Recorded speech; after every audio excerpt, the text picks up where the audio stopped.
Throw it away, Dad. Mom never had any money anyway. That is what my son-in-law Gavin said as he tossed my late wife his passbook into the kitchen trash can right in front of the funeral guests. He wiped his hands on a paper towel as if touching her belongings had contaminated him. I stood there paralyzed, not by the grief of burying Beatrice just hours ago, but by the cold smirk on his face. He looked at me with that pitying arrogance I had come to know so well.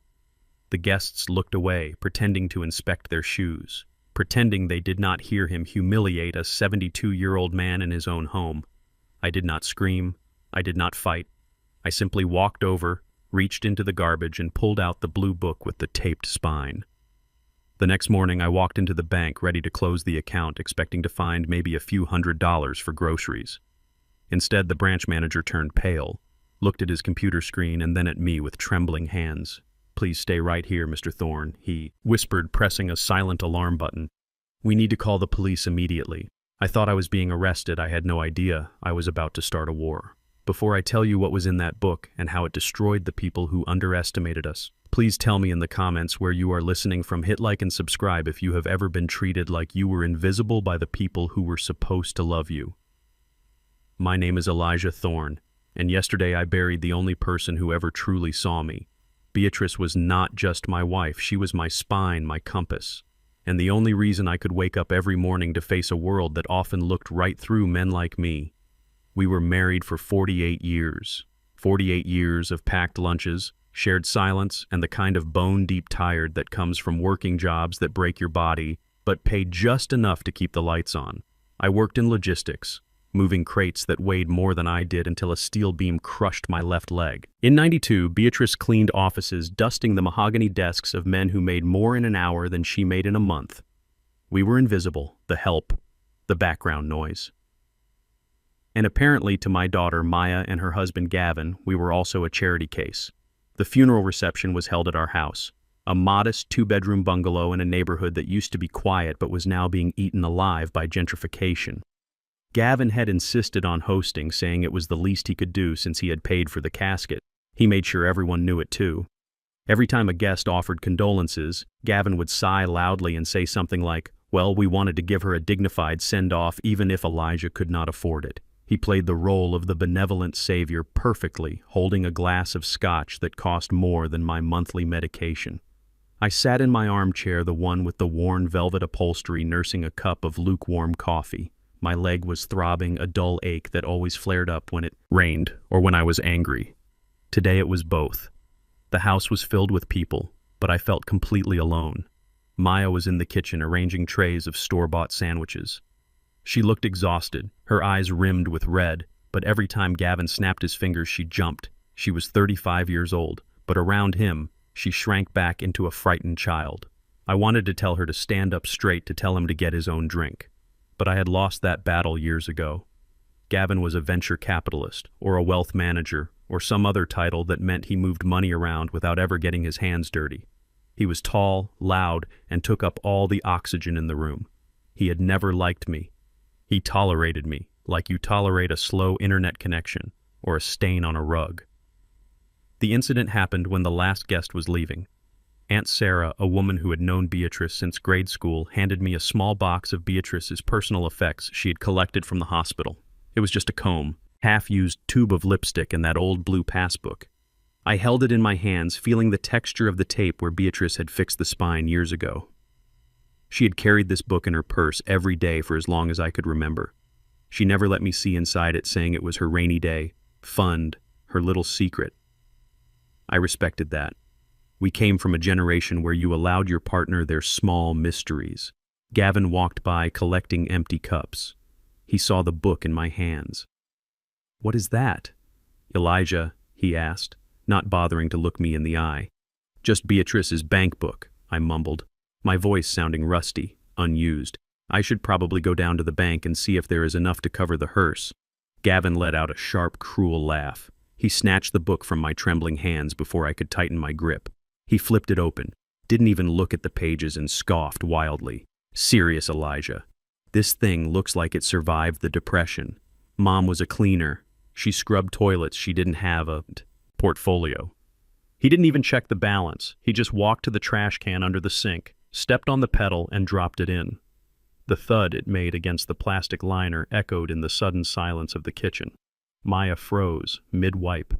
"Throw it away, Dad," Gavin said, turning his back to me to pour another drink. "It is junk.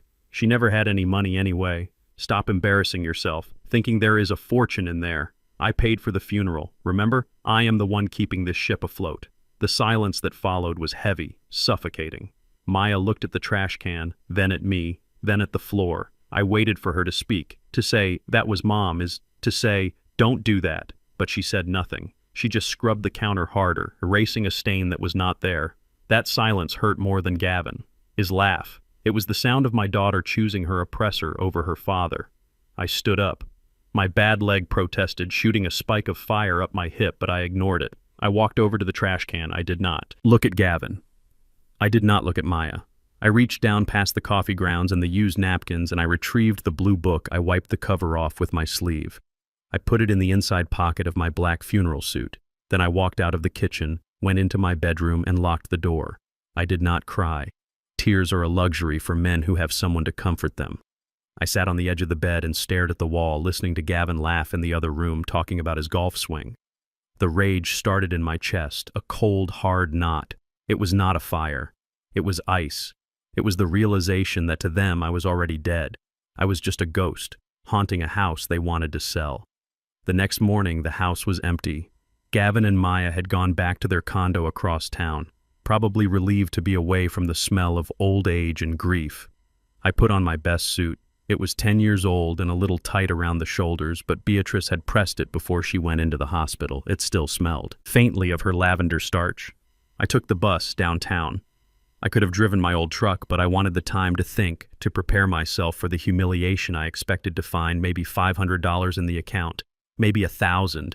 If Beatrice had been incredibly frugal, that would be enough to buy a nice headstone, something permanent, something Gavin could not throw in the trash.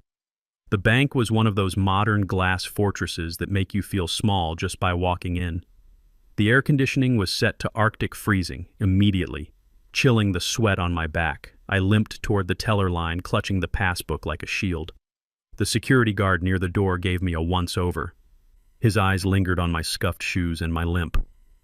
He put his hand near his belt, not on his gun, but close enough to send a message. I kept my head down. I was used to this. Being a black man of my age in this country means you are always guilty until proven innocent, even when you are just trying to withdraw. Your own wife is money. I finally reached the counter. The teller was a young woman with long acrylic nails and a headset she did not bother to remove. She looked at me with bored impatience. "Can I help you?" she asked, popping her gum. I placed the passbook on the marble counter. "My wife passed away," I said, my voice steady. "I need to close this account and withdraw the balance." She sighed as if I had asked her to solve a calculus problem and picked up the book gently using 2 fingers as if it were dirty. "This is an old format, sir. We do not use these anymore. Do you have her death certificate and your ID?" I slid the documents across the counter. She began typing, her long nails clicking against the keyboard like hail on a tin roof. I watched her face. I expected the eye roll. I expected her to say, "Sir, there is a $12 balance and a $5 closing fee." I was ready to take my $7 and leave. But then she stopped chewing her gum. Her fingers froze over the keys. She squinted at the screen, then leaned closer, pushing her glasses up her nose. She hit a few more keys harder this time, as if she didn't believe what the machine was telling her. The boredom vanished from her face, replaced by something that looked a lot like panic. "Excuse me a moment," she stammered. Her voice had gone up an octave. She didn't wait for my answer. She grabbed the passbook and practically ran toward the glass office at the back of the branch. I stood there alone at the counter. People in line behind me started to shuffle and sigh. A man in a tailored suit checked his watch and groaned loudly. "Great, just great," he muttered loudly enough for me to hear. I felt the heat rising in my neck. I was holding everyone up, the old man with the complicated problem. The nuisance. I gripped the edge of the counter, my knuckles turning ash gray. I just wanted to leave. I wanted to tell them to keep the money. I just wanted to go home and sit in Beatrice's chair. Then the door to the glass office opened. A man walked out, was wearing a 3-piece suit and looked like he cost $1,000 an hour. This was Mr. Henderson, the branch manager. I had seen his picture on the wall. I expected him to ask me to leave, to tell me there was a mistake, but he was walking fast, almost running, and he was looking at me, not with annoyance, but with a terrifying intensity. He was sweating. He ignored the line of impatient customers and came straight to me. "Mr. Thorne," he said, breathless. He extended a hand that was shaking slightly. "Please, come with me into my office right now." I hesitated. "Is there a problem?" I asked. "Is the account overdrawn? Did she owe fees?" Mr. Henderson looked around nervously, lowering his voice. "Mr. Thorne, please. There are people watching. We need to get you off the floor immediately." Then he said the words that made my blood run cold. "We need to call the police. We need to get a secure transport unit here for your protection, for my protection." I looked at the security guard who was now staring at us confused. I looked at the angry man in the suit behind me who was now gaping. And then I looked at the passbook in Mr. Henderson's hand. It didn't look like junk anymore. It looked like a bomb. And I had just pulled the pin. I followed him into the office, the heavy glass door sealing shut behind us, shutting out the noise of the lobby. Mr. Henderson gestured for me to sit in a leather chair that was softer than my bed. He didn't sit behind his desk. He sat on the edge of it, facing me, clutching the passbook. "Mr. Thorne," he said, wiping his forehead with a handkerchief. "Do you have any idea what your wife was doing for the last 30 years? I shook my head. "No, she was a cleaner. She cleaned offices." Henderson let out a breathless laugh. "A cleaner. Yes, that is what she told everyone. But in this bank, Beatrice Thorne was a legend. She wasn't just depositing wages. Mr. Thorne, she was investing. She was buying into blue-chip stocks in the 80s when nobody was looking. She was reinvesting dividends. She was buying land, rights through a holding company." He turned the computer monitor toward me. My eyes are not what they used to be, but I could see the numbers. They were long, too long. There were commas, 2 commas. I blinked, trying to make sense of the black digits against the white background. "It wasn't hundreds, it wasn't thousands, Mr. Thorne," Henderson said, his voice trembling with reverence. "Your wife didn't leave you a savings account. She left you an empire. And the reason I need to call the police is that the moment this account became active under your name, a flag went up.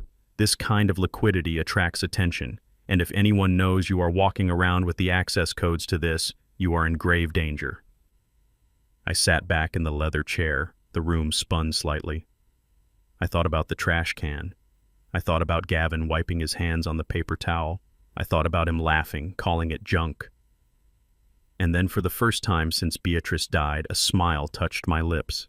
It wasn't a happy smile. It was the smile of a man who just realized he was holding a loaded gun, and the people who tried to bury him were standing directly in front of the barrel. "Call the police," I said quietly. "Call the chief, and then call a lawyer named Thaddeus Cole. Tell him Elijah is ready to play chess." The flashing blue lights reflected off the glass walls of the bank manager's office, turning the room into a cold, spinning cage.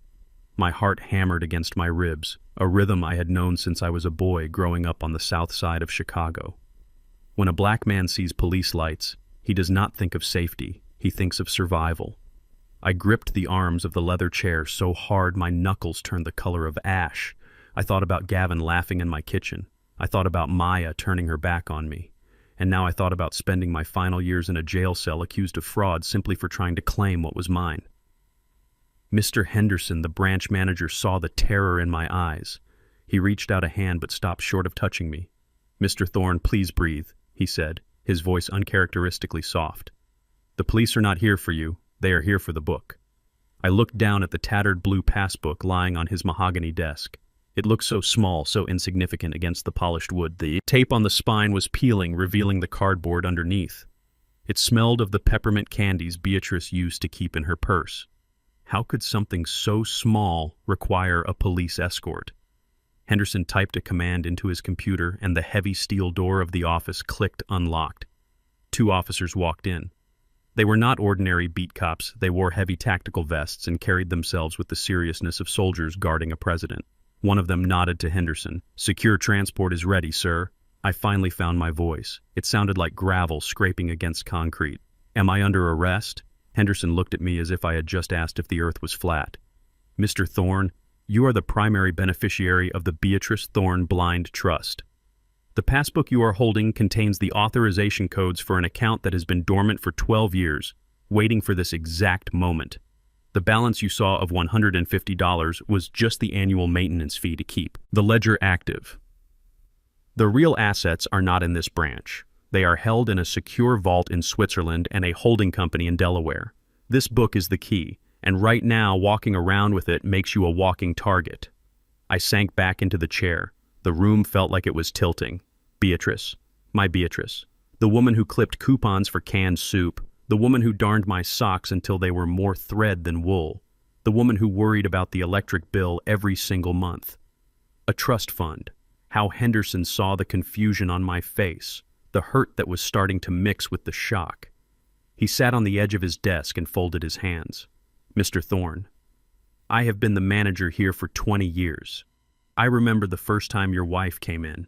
She was wearing her gray cleaning uniform, smelling of lemon polish and bleach.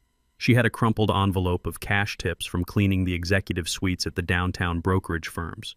He smiled a genuine sad smile, looking past me into the memory most. People came in here to cash checks and leave. Beatrice came in to listen. She told me once, Mr. Henderson, nobody sees the cleaning lady. I am invisible. I am just part of the furniture. So I listen. She heard the partners talking about mergers before they were public. She heard about tech startups in the 80s when everyone else was laughing at them. She took every dollar she made from scrubbing floors, and she bought what they bought. She didn't buy shoes. She didn't buy jewelry. She bought the future. I closed my eyes and I could see her. Sitting at our kitchen table, counting out change, her hands rough and dry from the chemicals, asking me about my day, never saying a word about hers. She had built a fortress around us, and I never even saw the walls. Why? I whispered. Why didn't she tell me? Henderson sighed, picking up the passbook with reverence. Because she knew the world we live in. Mr. Thorne. She knew that if people knew a black cleaning lady was sitting on a portfolio worth millions, they would try to take it. They would cheat or sue her, or worse, she wanted to protect you. She wanted this to be your safety net when she was gone. But the safety net had a hole in it, a hole the size of my son-in-law. Henderson turned back to his computer screen to finalize the transfer of custody for the book. Suddenly, his face went rigid. The color drained from his cheeks faster than it had when he first saw the account balance. He stopped typing. His hand hovered over the mouse, trembling slightly. What is it? I asked, sensing the shift in the air. The police officers shifted their weight, hands resting near their holsters. Henderson looked at me and his eyes were full of a new kind of fear. Mr. Thorne, we have a problem. A red flag just popped up on the internal legal system. Someone has just filed an emergency motion with the county court. It was filed electronically 30 minutes ago. The system automatically freezes assets when a competency hearing is pending. I felt the cold creeping back up my legs, the phantom pain in my left knee throbbing in time with my pulse. Competency hearing. I repeated the words, tasting like metal in my mouth. Yes, Henderson said, his voice tight. It is a petition for emergency guardianship. The filer claims that you are suffering from advanced dementia and are a danger to yourself and your finances. The petitioner is requesting immediate power of attorney to secure your assets for your own protection. He turned the screen toward me. I didn't need to read the name. I already knew it, but seeing it in black and white made bile rise in my throat. Petitioner Gavin Miller. Relationship to respondent's son-in-law. The room went silent except for the hum of the computer server. Gavin hadn't just thrown me out. He was trying to erase me. He was trying to declare me legally incompetent so he could take control of everything. He must have suspected something, or maybe he just wanted to sell the house quickly and needed me out of the way legally. If this motion goes through, Henderson said, quietly, you won't be able to access the trust. You won't even be able to withdraw $5 for a sandwich. Gavin will have total control over every penny until a judge says otherwise. And with the assets in this trust, he could drain millions before we could stop him. I stood up, ignoring the pain in my leg. I walked to the window and looked out at the street. People were walking by, living their normal lives, oblivious to the war that was happening inside this glass office. Gavin thought I was a senile old man. He thought I was weak. He thought I was alone. He was right about one thing. I was old, But he forgot that I had spent 40 years moving steel with my bare hands.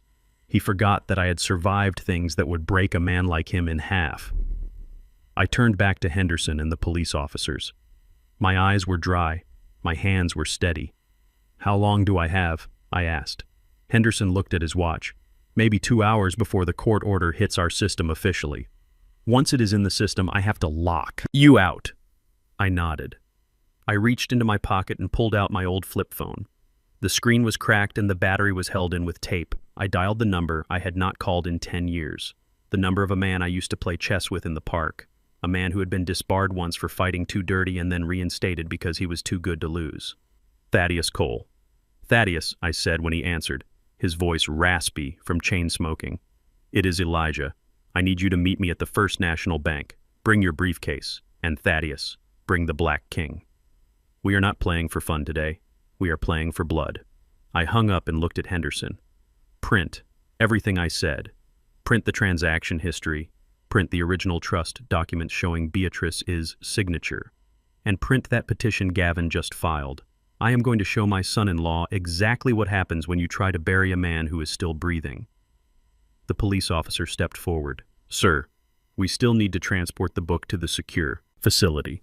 I handed him the book. It felt heavy like a brick of gold. "Take it," I said. "Keep it safe, but do not freeze the account yet. I have one withdrawal to make before the judge slams the gavel." Henderson looked nervous.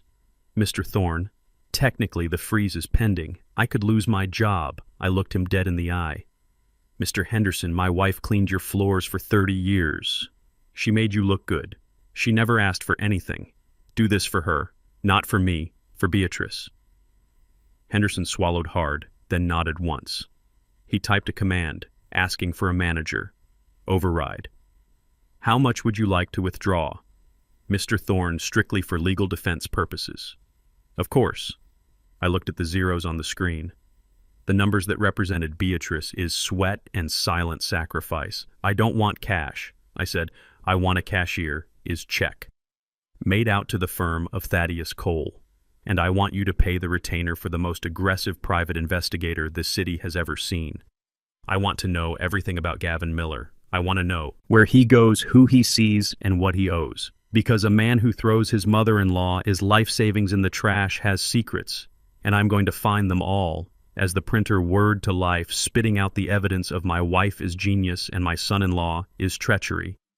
I felt a strange calm settle over me. The grief was still there, a heavy stone in my chest. But next to the grief there was something else, something hot and sharp. It was the feeling of a hunt beginning. Gavin had started this war thinking he was fighting a helpless old man. He didn't know he was fighting the ghost of Beatrice Thorne and the husband who loved her enough to burn the world down to protect her legacy. I took the papers Henderson handed me. The game was on, and it was my move. The walk back from the bank felt different than the walk there. An hour ago, I was a grieving widower with a bad leg and an empty wallet. Now, I was a man carrying a nuclear weapon inside his jacket pocket. The weight of the cashier's check and the trust documents pressed against my ribs, warming the spot where my heart was beating. A slow, steady rhythm of revenge. I stopped at the corner store and bought a roll of black electrical tape and a pack of batteries. The cashier asked if I was fixing something. I looked him in the eye and said, "Yes, I am fixing a leak. A very expensive leak." When I got back to the house, the driveway was empty. Gavin is fancy. German sedan was gone, probably at the gym or a power lunch. Maya's car was gone too. They had left the house unlocked, knowing I was just walking around the neighborhood like a stray dog. They didn't think I had anything worth stealing inside, and they certainly didn't think I had the mental capacity to do anything dangerous. It was the first mistake in a long line of mistakes they were about to make. I didn't go through the front door. I went straight to the garage. The garage was my sanctuary. It smelled of old oil sawdust and the peculiar metallic tang of tools that had been used to build a life. Beatrice and I had bought this house 40 years ago, and I had fixed every shingle, every pipe, and every floorboard with my own 2 hands. In the corner sat my red metal toolbox, big as a coffin and twice as heavy. It was covered in grease stains and stickers from my days at the logistics warehouse. Gavin never came in here. He called it the dungeon. He was afraid of getting dirt on his Italian loafers or grease under his manicured fingernails. I opened the bottom drawer of the toolbox, the one that stuck if you didn't hit it just right with the heel of your hand. Inside lay my old wrenches, the heavy steel ones I used to work on the truck underneath a pile of oily rags and a rusted socket set. I placed the plastic envelope containing the bank documents. I wrapped it in a shop towel stained with motor oil and tucked it all the way to the back behind a heavy car jack. Then I closed the drawer. It clanged shut like a prison cell door. Locking away the only leverage I had, I knew it was safe there. Gavin would sooner cut off his own hand than dig through a pile of dirty rags. I walked into the house through the kitchen door, expecting silence. Instead, I heard the sound of furniture being dragged across the hardwood floor. The screech of wood against wood set my teeth on edge. I limped into the hallway and saw them. They must have just returned. Gavin was in his shirt sleeves, sweating slightly, pushing my favorite armchair, the one Beatrice had bought me for my 60th birthday. Toward the hallway closet, Maya was standing by the stairs, holding a stack of my books, looking like she wanted to disappear into the drywall. "What is going on?" I asked, my voice low. Gavin looked up, wiping his forehead. He didn't look guilty. He looked annoyed, like I had interrupted him, doing me a favor. "Oh, good. You are back," he said, breathless. "We are doing some reorganizing." "Elijah, this house is too cluttered. It is depressing. We need to open up. The space creates better energy or whatever." He shoved the chair again, jamming it against the wall hard enough to scuff the paint. "That chair," I said, pointing with my cane. "That chair stays in the living room. It is where I sit to read the paper." Gavin laughed, a short barking sound. "You can read the paper in the kitchen. The light is better. And besides, we need to clear out the master bedroom." "Maya, tell him." I looked at my daughter. She was hugging my books to her chest, her knuckles white. "She wouldn't meet my eyes, Dad," she whispered, her voice trembling. We think that maybe it is better if you move downstairs." "Downstairs," I repeated. The word hung in the air, heavy and cold. The downstairs wasn't a finished basement. It was a concrete storage area. It was damp. It smelled of mildew, and the only window was a tiny rectangle near the ceiling that looked out at the dirt of the backyard. It was where we kept the Christmas decorations and the broken lawnmower. "It makes sense." "Elijah," Gavin cut in, stepping forward aggressively, blocking my view of Maya. "The master bedroom has the best light. I need a home office if I am going to manage the estate effectively. You don't need all that space. You just sleep anyway. The basement is quiet. You will have privacy. We are going to put a cot down there and a space heater. You will be fine." A cot, not a bed. A cot. He was moving me from the bedroom I had shared with my wife for 4 decades to a hole in the ground, and he was doing it the day after her funeral. I felt the rage rising again, hot and blinding, but I remembered Thaddeus. His advice? I remembered the Black King on the chessboard. The most dangerous piece is the one your opponent thinks is trapped. I took a breath, holding the anger inside, turning it into fuel. "Okay," I said quietly. "Okay." Gavin blinked, surprised. He had expected a fight. He had expected me to yell so he could call the doctor and say I was agitated, say I was losing my mind, but I just nodded. "Fine. If that is what you think is best, I will move downstairs." Gavin smirked, turning to Maya. "See, I told you he wouldn't care. He knows his place." He clapped his hands together. "Good. Then let's get the rest of this junk out of here." I froze. "Junk? What junk?" I asked. The master bedroom was full of Beatrice's things, her vanity table, her collection of porcelain angels, her clothes. Everything was exactly where she had left it. Gavin walked past me into the master bedroom. I followed him, my limp more pronounced as my leg throbbed in protest. He was standing in front of the open closet. Beatrice's dresses were hanging there. Rainbow of floral prints and sensible wool coats. Gavin reached in and grabbed a handful of hangers. He didn't take them off gently. He yanked them, pulling them down so hard the wire hangers snapped. He threw the dresses onto the floor in a heap. "We need to clear this out today," Gavin said, grabbing another armful. "This smells like old people and mothballs. I can't have clients coming over for meetings with this smell in the house." I stepped forward, my hand gripping my cane so tight the wood creaked hardly loudly. "That is my wife's clothing," I said. my voice dropping to a growl. Those are her things. Put them back. Gavin stopped and turned slowly. He held up a blue dress, the one she wore to church every Easter. He looked at it with disgust, then tossed it onto the pile like it was a dirty rag. Elijah, she is dead. The clothes are useless. No one is going to wear them. Goodwill won't even take this stuff. It is outdated. It is trash. I am doing you a favor, clearing it out so you don't have to look at it. He grabbed a black heavy-duty garbage bag and started stuffing the dresses inside. He shoved the blue dress in, then her winter coat, then the silk scarf she saved for anniversaries. I watched the bag bulge, swallowing the last physical remnants of the woman I loved. Maya stood in the doorway, silent tears streaming down her face, but she didn't move. She didn't say a word. She just watched him erase her mother. I wanted to hit him. I wanted to swing my cane and shatter his jaw. I wanted to make him feel a fraction of the pain he was inflicting on me. But I looked at the ceiling where the smoke detector blinked a slow red eye. I knew what he was doing. He was baiting me. He wanted me to get violent. He wanted a reason to call the police and have me committed. He wanted to show the court that I was dangerous. I took a step back. I forced my hand to relax on the cane. I watched him tie the knot on the black bag. He dragged it through the hallway and out the back door, throwing it into the yard near the rain gutter. It landed in a puddle, splashing mud onto the black plastic. "I will call the hauler tomorrow," Gavin said, dusting off his hands. "Now go downstairs. Elijah, get your things out of the way. I have a contractor coming in the morning to measure for the new desk." I turned and walked to the basement door. I didn't look at Maya. I couldn't bear to see the shame on her face. I walked down the 12 steep wooden steps, counting them one by one like a countdown. The air down there was cold and damp, seeping into my bones. I sat on an old milk crate surrounded by boxes of holiday ornaments and listened to the footsteps above my head. I could hear Gavin pacing in my bedroom.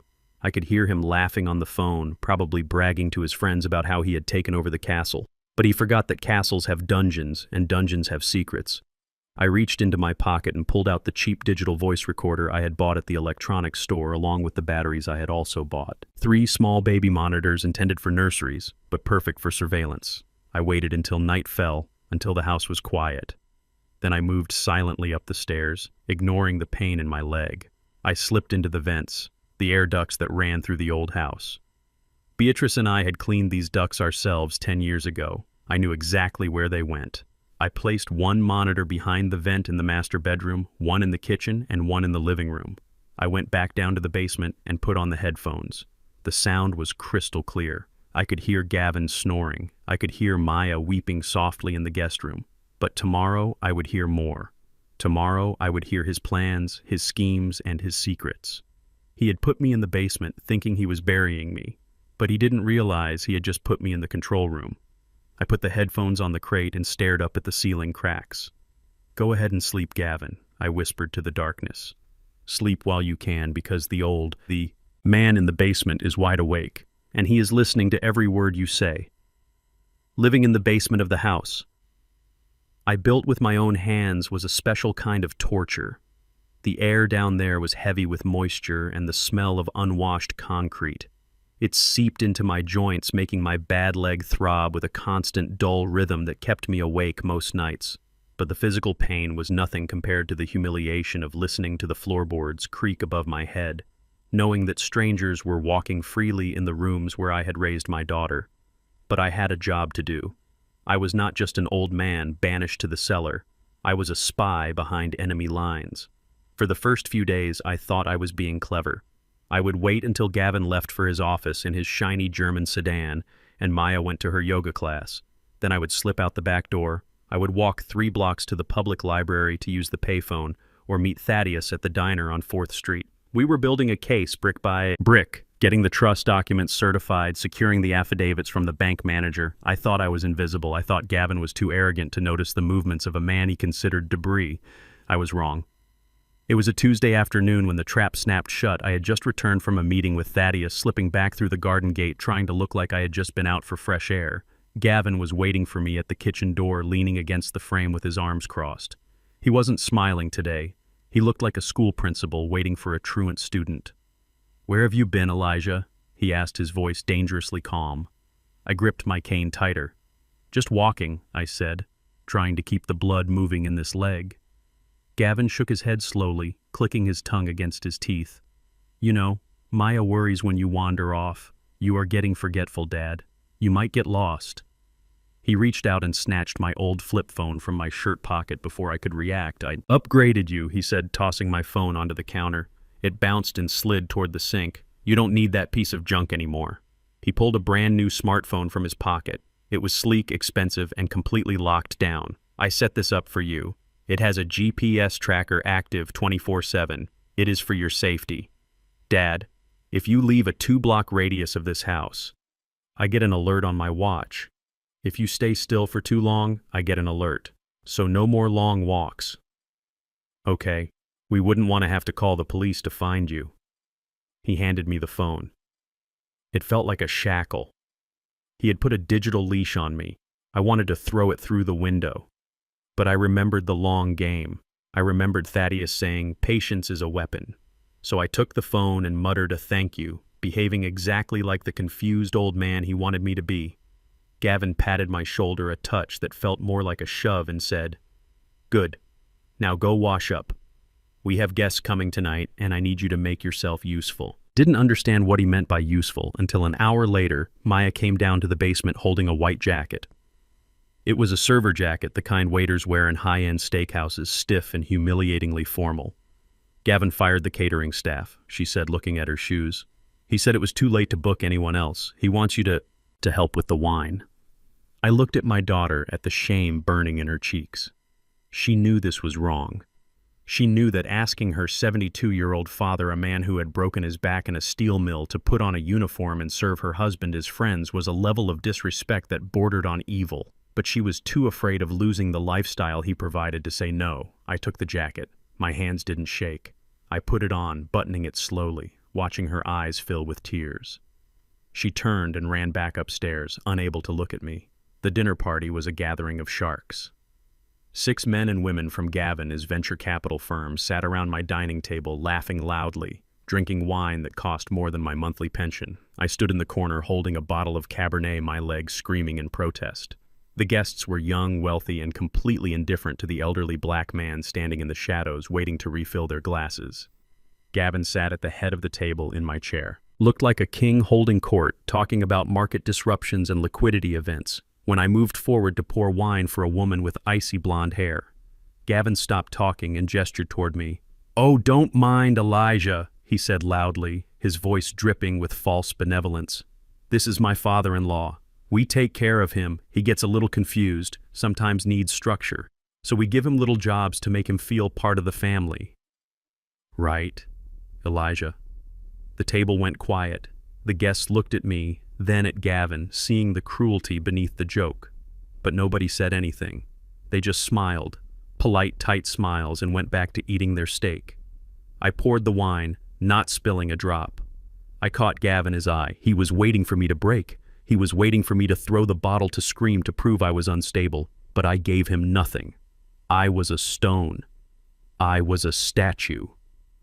I finished the round and retreated to the kitchen, the sound of their laughter chasing me like a pack of hyenas. I leaned against the counter, breathing hard. The humiliation burned in my chest, hotter than the pain in my knee. I wanted to leave, to go back to my basement and rip this white jacket into shreds. But then I heard it. The conversation in the dining room had shifted. The clinking of silverware stopped and the tone became serious, hushed. I moved closer to the swinging door, leaving it open just a crack. "So Gavin," one of the men asked, his voice low, businesslike. "The Hudson Project. We are ready to move, but we need the land locked down, specifically that parcel on the ridge. The zoning is tricky, and the ownership history is a mess.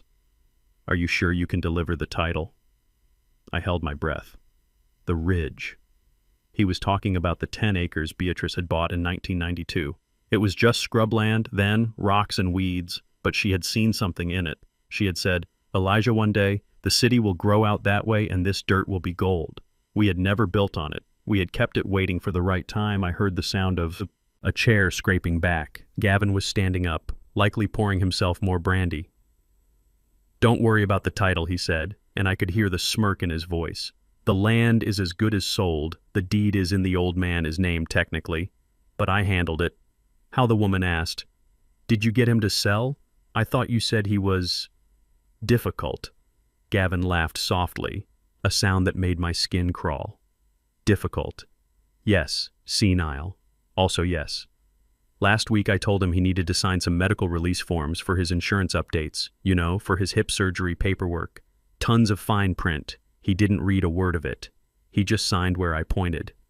The power of attorney transfer was buried on page 4, and the deed transfer was page 5. The old fool signed away a $2 million plot of land, thinking he was getting a discount on painkillers. The room erupted in low, appreciative chuckles.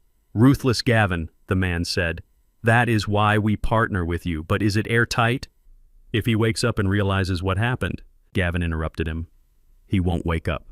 By the time the sale closes next week, I will have the competency order from the court. He will be in a state facility, comfortably medicated and unable to contest anything. The money from the land goes into the joint account which I control to pay for his care, of course. And by care I mean the down payment on that yacht we looked at. I stepped back from the door, my heart hammering against my ribs like a trapped bird. This wasn't just disrespect. This wasn't just cruelty. This was a felony. This was fraud. Grand larceny and elder abuse confessed in front of witnesses who were too greedy to care. I looked down at the smartphone Gavin had given me, the one he thought was a leash. I had set it to record. The moment I walked into the kitchen, I pressed stop on the recording app. The red light on the screen blinked once and went out. I had it. I had his voice, his confession, his arrogance captured in high-definition audio. He thought he was bragging to his partners. Didn't know he was reading his own Miranda rights.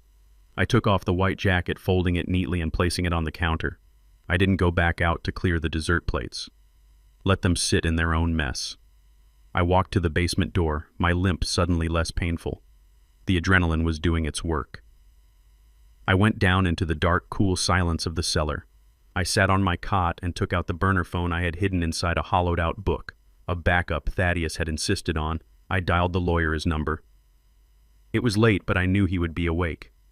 Thaddeus, I whispered into the phone, looking up at the ceiling where Gavin is. Footsteps were pacing back and forth. Get the papers ready.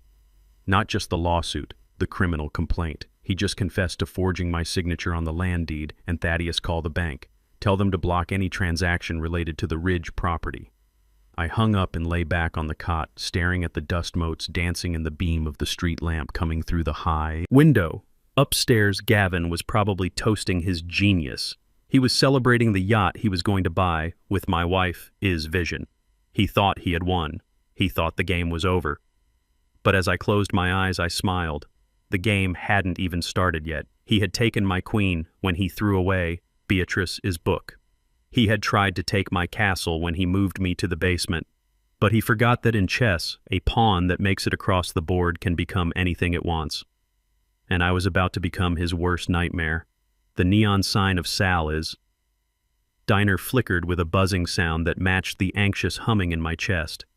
I sat in the back booth, the red vinyl cracked and taped over with silver duct tape, looking at the rain streak against the window. This place smelled of burnt coffee and bacon grease, the perfume of the working class. It was the last place anyone would look for a multimillionaire. It was the last place anyone would look for a revolution. Thaddeus Cole slid into the booth opposite me, bringing with him the smell of cheap tobacco and rain. He was 70 years old, wearing a suit that had been fashionable in 1985, but his eyes were sharp, alert like a hawk spotting a field mouse. He didn't say hello. He just signaled the waitress for coffee and slapped a thick manila folder onto the sticky table. "You look like hell." "Elijah," he said, his voice a gravelly rumble. "I suppose living in a basement will do that to a man." I didn't smile. I pushed the digital recorder across the table toward him. "Listen to this first," I said. Thaddeus put on his reading glasses and plugged in the headphones. I watched his face as he listened to Gavin's voice confessing to the fraud, to the forgery, to the plan to lock me away. Thaddeus's expression didn't change. He had seen the worst of humanity in his 40 years of practicing law. Nothing surprised him anymore, but his jaw tightened, just a fraction. He took the headphones off and looked at me. "That is a felony," he said quietly. "That is conspiracy. That is enough to put him away for 5 years, but Elijah, If we use this now, we just stop him. We don't destroy him. And after looking at what your wife left you, I think destruction is the only acceptable outcome." He opened the folder. The papers inside were covered in highlighters and sticky notes. Thaddeus tapped a document with a yellow-stained finger. "Elijah, I stayed up all night going through Beatrice's portfolio. I thought I knew finance. I thought I knew how the game was played. But your wife, she wasn't playing the game. She was rewriting the rules." He started laughing, a dry wheezing sound that turned a few heads in the diner. "You told me she was a cleaner, right? She scrubbed floors. Elijah, your wife is a shark. A great white shark, disguised as a goldfish." I looked at the papers, seeing names of companies I recognized from the news tech giants, pharmaceutical companies. Beatrice owned pieces of them all. But Thaddeus flipped to the back page, pointing to a company called Apex Construction Materials. "Do you know who this is?" Thaddeus asked. I shook my head. "It sounds like a supply yard," I said. Thaddeus nodded.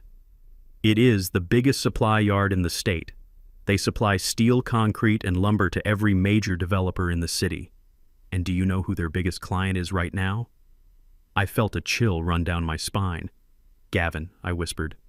Thaddeus grinned, revealing teeth stained by coffee. "Gavin is firm. The Hudson Project. He needs Apex to deliver the materials, or he defaults on his loans, and guess who owns 51% of Apex?" Thaddeus leaned in, his voice dropping to a conspiratorial whisper. "BT Holdings, Beatrice Thorne. Holdings. Your wife didn't just invest, Elijah. She bought the supply chain. She literally owns the concrete. Gavin is trying to build his empire on." I sat back, stunned. Beatrice, my gentle, quiet. Beatrice, who hummed gospel songs while she ironed my shirts. She had bought the company that Gavin depended on. It was poetic. It was divine justice. She must have heard him talking about his deals years ago. She must have known. "He needs Apex," I said slowly. "If Apex stops shipping..." Thaddeus finished the sentence. "If Apex stops shipping, Gavin's project stalls. The bank calls in the loan. The investors pull out. He is bankrupt within 30 days, and as the executor of the trust. Elijah, you are Apex. You can shut off the tap whenever you want." I looked at my hands, the same hands that had carried crates for 40 years. Now they held the power to crush a man who thought he was a god. But Thaddeus wasn't done. He closed the folder and leaned forward, his eyes locking onto mine. "But we are not going to shut it off yet, Elijah. Not today." "Why not?" I asked, the anger flaring up. "I want him out. I want him to pay." Thaddeus shook his head. "Patience. That is the mistake amateurs make. They strike too soon. We need him to commit. We need him to be so deep in the hole that he can't climb out. We need him to sign those loans. We need him to leverage everything he has, including that house you are living in. And most importantly, we need him to believe he has won." Thaddeus reached into his pocket and pulled out a small black chess piece, a pawn. He set it on the table between the salt shaker and the ketchup bottle. "Operation Trojan Horse," he said. "Gavin thinks you are a senile old man rotting in his basement. Good. Let him believe it. Be the senile old man. Shuffle your feet more. Forget names. Drool, if you have to. Make him feel so safe, so superior that he stops looking over his shoulder. I want you to sign the papers he gives you." Thaddeus continued. I stared at him. "Are you crazy? Sign the competency order. Sign the deed." Thaddeus held up a hand. "No. Not the real ones. I have prepared a set of documents that look exactly like the ones Gavin drafted. But there is a clause in fine print on page 12, a clause that invalidates the signature if the signer is under duress or undisclosed surveillance. Since you have him recorded on tape planning to defraud you, any signature you give him is technically a trap. It is bait. Let him think he has the deed. Let him take it to the bank. Let him borrow millions against a house he doesn't own." I understood. It wasn't just about winning a lawsuit. It was about letting Gavin hang himself with his own rope. It was about letting him build a tower of lies so high that when it fell, it would bury him completely. I looked at the pawn on the table. It was the smallest piece on the board, the most expendable. But if a pawn makes it to the other side, it becomes a queen. "Can you do it, Elijah?" Thaddeus asked. "Can you go back to that basement and eat his scraps?" Can you let him insult you? Let him treat you like a dog for one more week.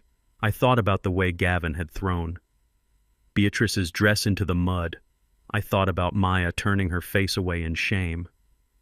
Yes, I said, my voice cold and steady. I can do it. I will be the best damn actor he has ever seen. Thaddeus nodded and took a sip of his coffee. Good.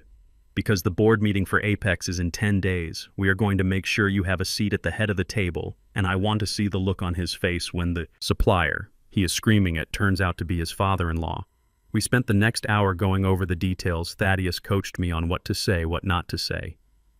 He gave me a burner phone with the encrypted app to communicate, avoiding the surveillance on the smartphone Gavin had given me. He told me to start hiding assets from the house, small things that mattered only to me, putting them in storage. He told me to let the house get messy, to let the yard go wild, to feed Gavin's narrative that I was incompetent. When I left the diner, the rain had stopped. The air smelled clean, washed of the city, represents grime. I walked back to the house, my limp genuine but my spirit soaring. I wasn't just an old man anymore. I was a sleeper agent. I was a spy. I was the Trojan horse, wheeling myself into the fortress of Troy, waiting for night to fall. I entered the house through the back door, wiping my muddy shoes on the mat. I heard Gavin in the kitchen talking loudly on the phone. Yeah, the old man is out wandering. Again, probably feeding pigeons. He is harmless, total vegetable at this point. I just need him to sign the final transfer tomorrow. And we are golden. I walked into the kitchen, hunching my shoulders, dragging my left leg a little more than necessary. I let my mouth hang open slightly, giving him a vacant stare. Gavin looked at me and covered the phone mouthpiece. "Speak of the devil," he whispered, then addressed me. "Hey, Dad, find your way home." "Okay?"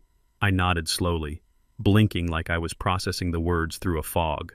Yes, I stammered. "Home. Nice walk." Gavin rolled his eyes and went back to his call. "See? Total vegetable." He waved his hand at me, dismissing me. "Go downstairs, Dad. Dinner is in an hour. Canned soup again." I shuffled toward the basement door, not letting him see the sharp glint in my eyes. I went down the stairs into the darkness, but this time the darkness didn't feel like a prison. It felt like a bunker. It felt like a command center. I sat on my cot and pulled Beatrice's passbook out from its hiding place inside my pillowcase. I ran my thumb over the taped spine. 51%. She had bought the controlling stake of the company that was building the city, and she had left it to me, to the man everyone thought was nothing. I looked up at the ceiling at the floorboards where Gavin was standing. "Enjoy your phone call, son," I whispered into the silence. "Enjoy your big deal, because the concrete is about to dry and you are going to be stuck in it forever. The Trojan horse is inside the gates, and you opened the door yourself." The next morning the basement door opened and the smell of antiseptic drifted down into the damp air, disrupting the musty scent of mildew and old cardboard. I was sitting on my cot pretending to struggle with the buttons of my flannel shirt. My hands were shaking. Not because of age or infirmity, but because I was rehearsing the role of a lifetime. Gavin came down the stairs first, followed by a man I had never seen before. The stranger was tall, thin, and wore a suit that was too shiny. He carried a black medical bag and had the kind of smile that didn't reach his eyes, the kind of smile used by used car salesmen and funeral directors. "Dad," Gavin said, his voice booming in the small space. "This is Dr. Aris. He is a specialist I hired to take a look at you. You have been seeming a little foggy lately. We just want to make sure you are comfortable." Dr. Aris stepped forward, and I saw him glance around the basement with a look of distaste. He didn't introduce himself to me. He didn't shake my hand. He just opened his bag and pulled out a stethoscope, treating me like a piece of broken furniture that needed an appraisal. I sat still, letting him listen to my heart, letting him shine a light into my eyes. I played my part perfectly. I stared past him at the wall, my mouth slightly open, my breathing shallow. I let my head loll to the side as if holding it up was too much effort. "Excellent physical health for his age," Dr. Aris said, turning his back to me to address Gavin. "But the cognitive decline is evident. The agitation you described, the paranoia about the bank accounts, it is all consistent with early-stage dementia compounded by aggressive tendencies." Gavin nodded, looking solemn, acting the part of the concerned son. I have been so worried. Doctor, he gets confused. He thinks people are stealing from him. It is heartbreaking. I wanted to laugh, I wanted to scream, but I just sat there gripping the edge of the cot, letting them talk about me as if I wasn't in the room. It is a common tactic. Dehumanize the subject so you don't feel guilty about what you are about to do. Dr. Eris reached into his bag and pulled out a bright orange prescription bottle with no label. I recommend a heavy regimen of sedative H, he said, handing the bottle to Gavin. It will calm his nerves, reduce the paranoia, and help him sleep heavily. It makes them docile, manageable, 1 pill in the morning, 1 at night. Gavin took the bottle and I saw the greed in his eyes. He didn't care about my nerves.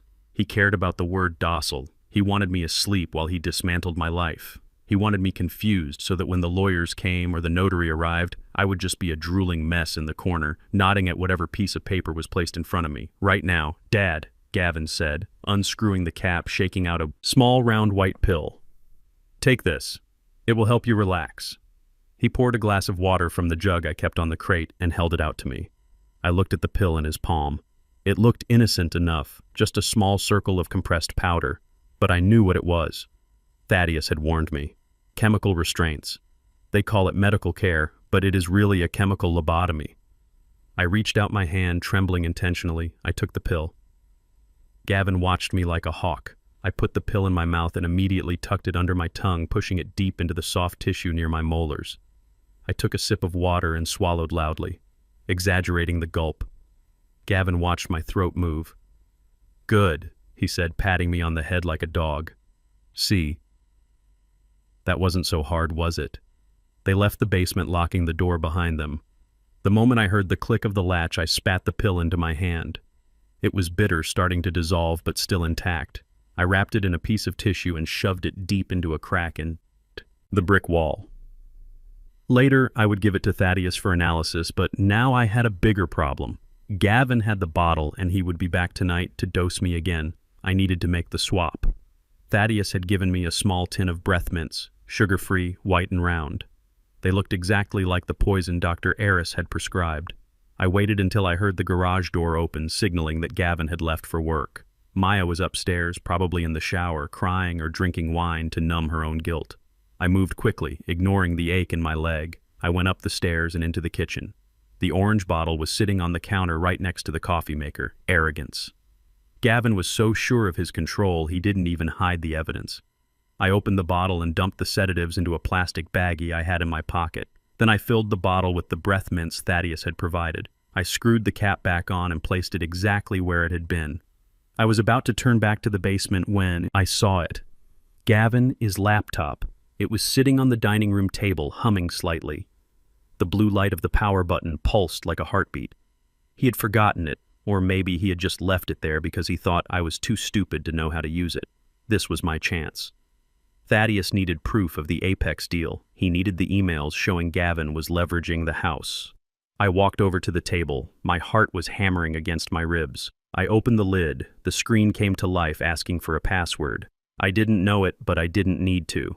Thaddeus had given me a USB drive, a brute force keylogger used by forensic accountants. I plugged it into the side port. A small window popped up with a green progress bar. It was moving agonizingly slow, 10%, 20%. I looked at the ceiling, hearing the water running in the shower upstairs. If Maya came down now, if the water stopped, I was dead 50%. Come on, I whispered, looking at the screen. The files I needed were right there, folders, labeled Hudson Project and Deed Transfer. The little green bar seemed to mock me, crawling pixel by pixel. Suddenly the shower stopped. The pipes in the wall groaned and went silent. I froze. The progress bar was at 80%. I heard footsteps on the floor above me. Maya was walking around getting dressed. I could hear the closet door open. I could hear her humming a sad tune barely audible through the floorboards. 90%. The footsteps moved to the stairs. She was coming down. I couldn't pull the drive yet. If I pulled it before it finished, the data would be corrupted. I would have nothing. I stared at the screen, willing it to move faster. 95%. The footsteps were on the stairs now. Heavy, slow steps. 98%. I could hear her breathing. She was just around the corner in the hallway. Done. The screen flashed green. Complete. I yanked the USB drive out and shoved it into my sock. I slammed the laptop lid shut just as Maya walked into the dining room. She was wearing a bathrobe, her hair wet, wrapped in a towel. She stopped when she saw me standing by the table. "Dad," she asked, her voice startled. "What are you doing up here?" I forced my body to slump. I let my mouth hang open again, reverting to the character I was playing. I was looking for the bathroom. I mumbled, slurring my words intentionally. "I am lost. Maya. The water. I need water." Maya's face softened. The suspicion vanished, replaced by pity. "Oh, Dad," she sighed. "The bathroom is down the hall. You know that? Come on, let me get you some water." She walked past the laptop, not even looking at it. She didn't notice it was slightly askew. She didn't notice the warmth radiating from the hard drive. She poured me a glass of water from the fridge, her hands shaking. I took the glass, my hands shaking too, but for a different reason. I had the data. I had the proof inside my sock burning against my ankle. "You should go back downstairs, Dad," Maya said gently. "It is safer down there. Gavin will be home soon, and he won't like finding you wandering around." I nodded slowly, taking a sip of the water, looking at my daughter with eyes that I hoped looked vacant. I went back to the basement, clutching the glass of water like a trophy. I sat on my cot and listened to the house settle around me. That night, Gavin came down to give me my second dose. He watched me swallow the breath mint with a satisfied smirk. "Acts fast, doesn't it?" he said. Watching my eyelids droop, I let my head fall forward, faking sleep. "Good night, Dad," he whispered, turning off the light. "Don't let the bedbugs bite." The door locked and darkness swallowed the room. But in the dark, I pulled the USB drive from my sock and held it tight. I wasn't sleeping. I was wide awake and I was armed. The doctor thought he had sedated a patient. Gavin thought he had silenced a victim. But all they had done was give the wolf the keys to the henhouse, and the wolf was hungry. The house was quiet in a way that felt heavy, almost like the air pressure before a tornado touches down. Gavin had left for the city early, claiming he had meetings to finalize the deal that would supposedly save us all. But I knew he was really finalizing the theft of my property. That left me alone with Maya for the first time in days. She was in the kitchen, sitting at the island with a glass of Chardonnay, even though it was barely noon. She was staring at her tablet, her fingers scrolling mindlessly through photos of furniture she wanted to buy for the home office that used to be my bedroom. I stood in the doorway watching her. For a moment, I didn't see the 35-year-old woman with the tired eyes and the marriage that was slowly eating her alive. I saw the little girl with pigtails who used to sit on my knee while I watched the evening news. The little girl who cried when her goldfish died. The little girl who promised she would buy me a big house one day so I wouldn't have to work so hard at the warehouse. That memory was a ghost, now haunting the space between us. I needed to know if that little girl was still in there somewhere, hidden beneath the layers of fear, and Gavin represents influence. Thaddeus had told me to be ruthless. He had told me that in war there are no civilians. But this was my daughter, my blood. I needed to give her one last chance, a lifeline before I pressed the button that would cut her loose forever. I walked into the kitchen, dragging my leg a little less than usual, letting the cane tap softly against the tile. Maya looked up, startled, gently hiding the wine glass behind a vase of flowers. "Oh, Dad," she said, her voice tight, anxious. "You startled me. Do you need something? Is your room okay down there?" She couldn't even call it the basement. She called it my room, as if it wasn't a damp concrete box next to the furnace. "It is fine, Maya," I said, pulling out a stool and sitting opposite her. "I just wanted to talk. We haven't really talked since the funeral." Maya sighed, rubbing her temples. "I know, Dad. It has been crazy. Gavin is just so stressed with this deal, and I have been trying to manage everything. You know how he gets when he is under pressure." I looked at her, really looked at her. I saw the new lines around her mouth, the way she flinched when the ice maker in the fridge clattered. I saw a woman who was walking on eggshells in her own home, terrified of upsetting the man who held the purse strings. "Maya," I said softly, keeping my voice steady. "I need to ask you something, and I need you to be honest with me, not as Gavin's wife, but as my daughter." She put the tablet down, her expression guarding. "What is it, Dad? If this is about the clothes again?" Gavin said, "He is going to buy you new ones." Better ones. It is not about the clothes, I interrupted gently. I leaned forward, resting my rough hands on the cold marble counter. Maya, look at me. Suppose things were different. Suppose I wasn't just a retired logistics worker with a bad leg and a small pension. Suppose I had money. Real money. Suppose I could buy this house 10 times over. Maya let out a short, incredulous laugh, shaking her head. Dad, what are you talking about? Did you buy a lottery ticket or something? You know, gambling is a waste of money. Just listen, I pressed, urgency creeping into my voice. This is a hypothetical question. If I had millions in the bank, if I wasn't dependent on you and Gavin, would you still treat me like this?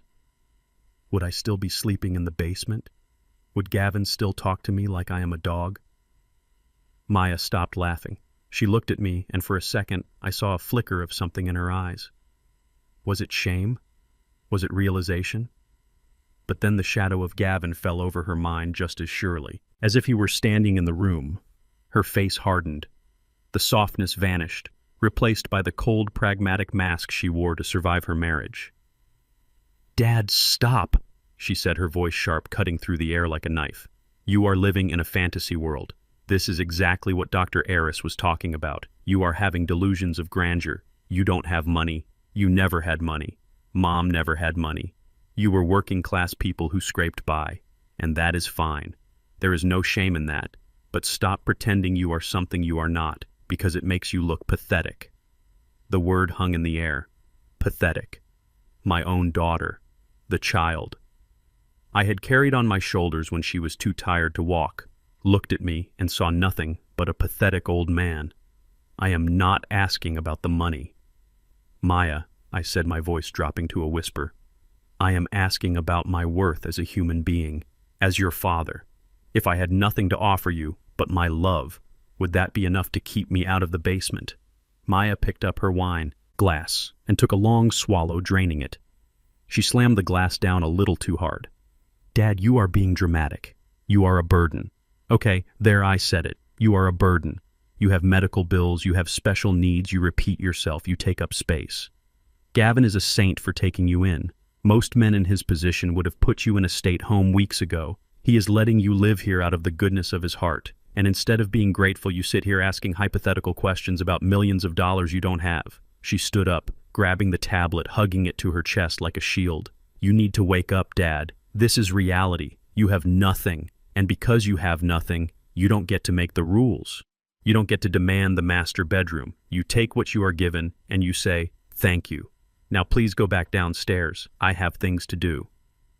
She turned her back on me, walking out of the kitchen, leaving me alone with the hum of the refrigerator and the echo of her words. You are a burden.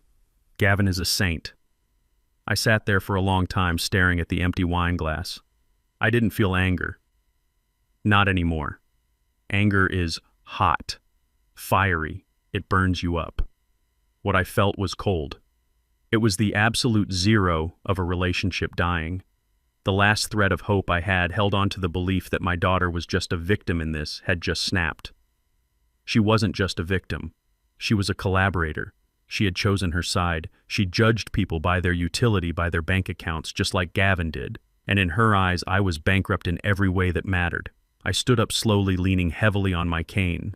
The pain in my leg was sharp, but the pain in my chest was a dull, hollow ache. I walked back to the basement, descending the 12 steps into the darkness. I didn't turn on the light. I didn't need to. I knew where everything was by now. I sat on the edge of the cot and pulled out the burner phone. I dialed Thaddeus' number. It rang twice before he picked up. Yeah, he answered, his voice gruff. Busy. It is Elijah.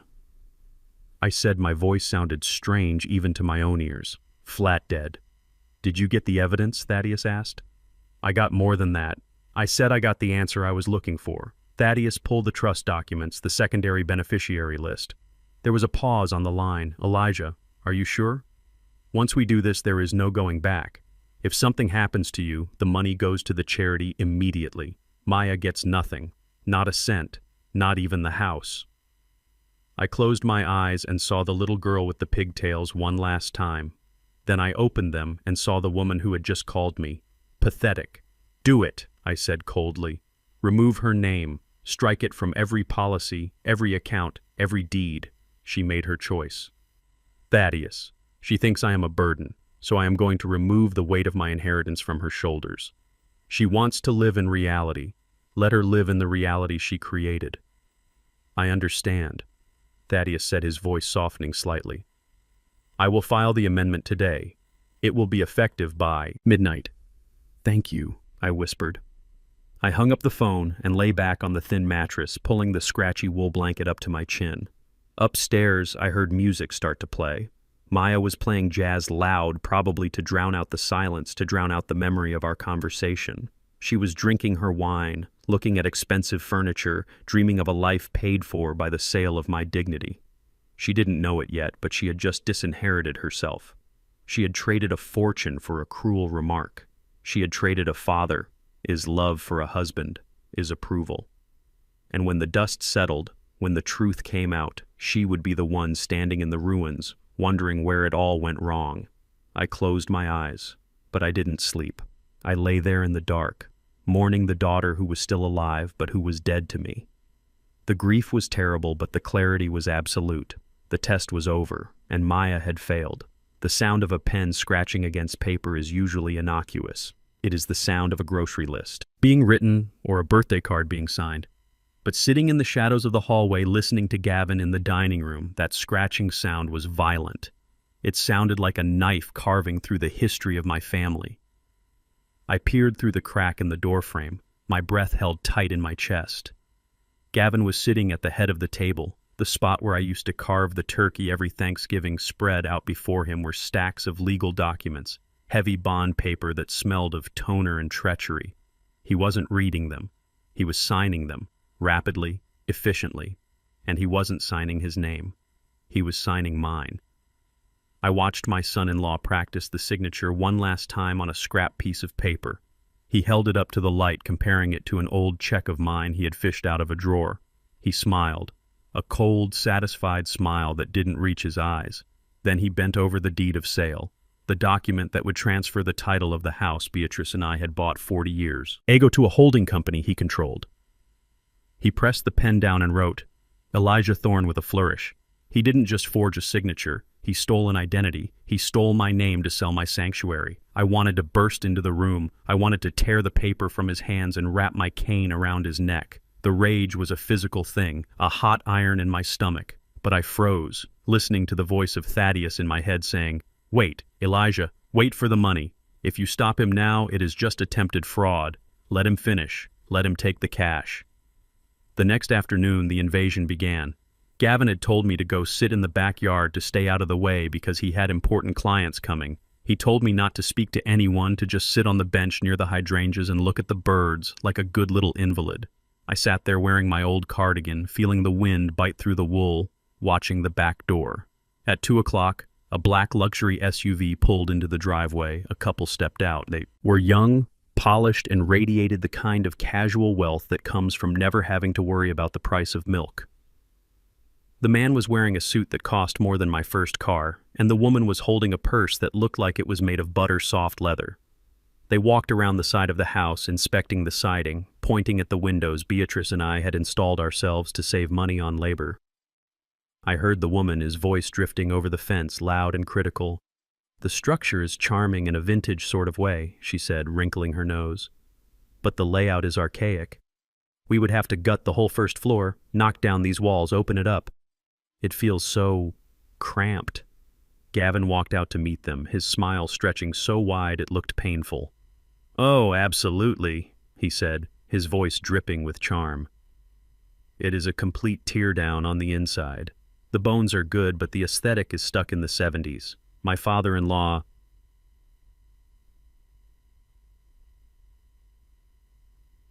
Well, let us just say he wasn't much for interior design. We are selling it as is specifically for visionaries like you who can see the potential. I gripped the armrest of the garden bench, my fingernails digging into the wood. They were talking about destroying my life as if it were just a pile of bricks and mortar. They were talking about gutting the kitchen where Beatrice had taught Maya how to bake biscuits. They wanted to knock down the walls that held the pencil marks, measuring Maya's height from age 3 to 18. They didn't see a home. They saw a flip, a project, an asset to be liquidated. The man looked toward the backyard and saw me sitting there. He paused, looking uncomfortable. "Who is that?"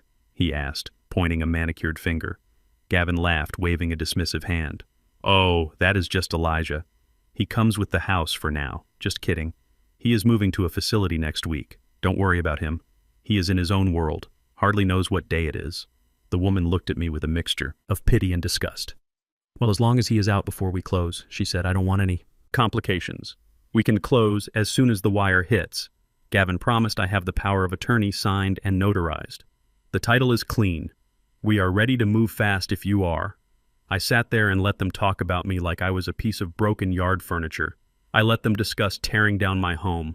I let Gavin sell my memories to the highest bidder. When they finally left, shaking hands and laughing about escrow periods, I waited until the SUV disappeared down the street. Then I pulled out my burner phone and called Thaddeus. He did it. I whispered, my voice trembling with suppressed fury. He forged my name. He showed the house. They are talking about closing next week. Thaddeus, I can't let them tear it down. I can't let strangers destroy what Beatrice built. Thaddeus's voice was calm, steady, an anchor in the storm. Elijah, listen to me. Do not intervene. Did they sign anything? Did money change hands? Not yet, I said, watching Gavin through the kitchen window. He was popping a bottle of champagne, pouring 2 glasses for him and Maya. They are celebrating right now. They think it is a done deal, good Thaddeus said. Let them celebrate, let them drink. Listen carefully. Elijah, this is the most dangerous part of the trap. In the state of Illinois, forgery is a crime. Yes, but if he sells that house and the transaction crosses state lines or involves a federally insured bank, which it does the moment the wire transfer hits, it becomes wire fraud. And if the amount is over $100,000, which it certainly will be, we are no longer talking about a civil suit or a slap on the wrist. We are talking about federal jurisdiction. We are talking about the FBI. But, the house, I stammered, they want to gut it. The house is safe, Thaddeus assured me. A fraudulent deed conveys no title. The moment we reveal the truth, the sale is void. The buyers get nothing. Gavin gets handcuffs. But we need that wire transfer. We need the money to hit his account. If you stop him now, he can claim it was a misunderstanding. He can claim he was acting in your best interest. We need him to take the money. That is the nail in the coffin. Can you wait? Elijah, can you watch him sell your soul for a few more days? I looked through the window. Gavin was laughing, clinking his glass against Maya. She looked hesitant at first, but then she smiled, sipping the champagne. Drinking to her father is homelessness. I took a deep breath, inhaling the scent of the hydrangeas Beatrice had planted. Yes, I said. I can wait. Let him take the money. Let him choke on it. 3 days later, the moment arrived.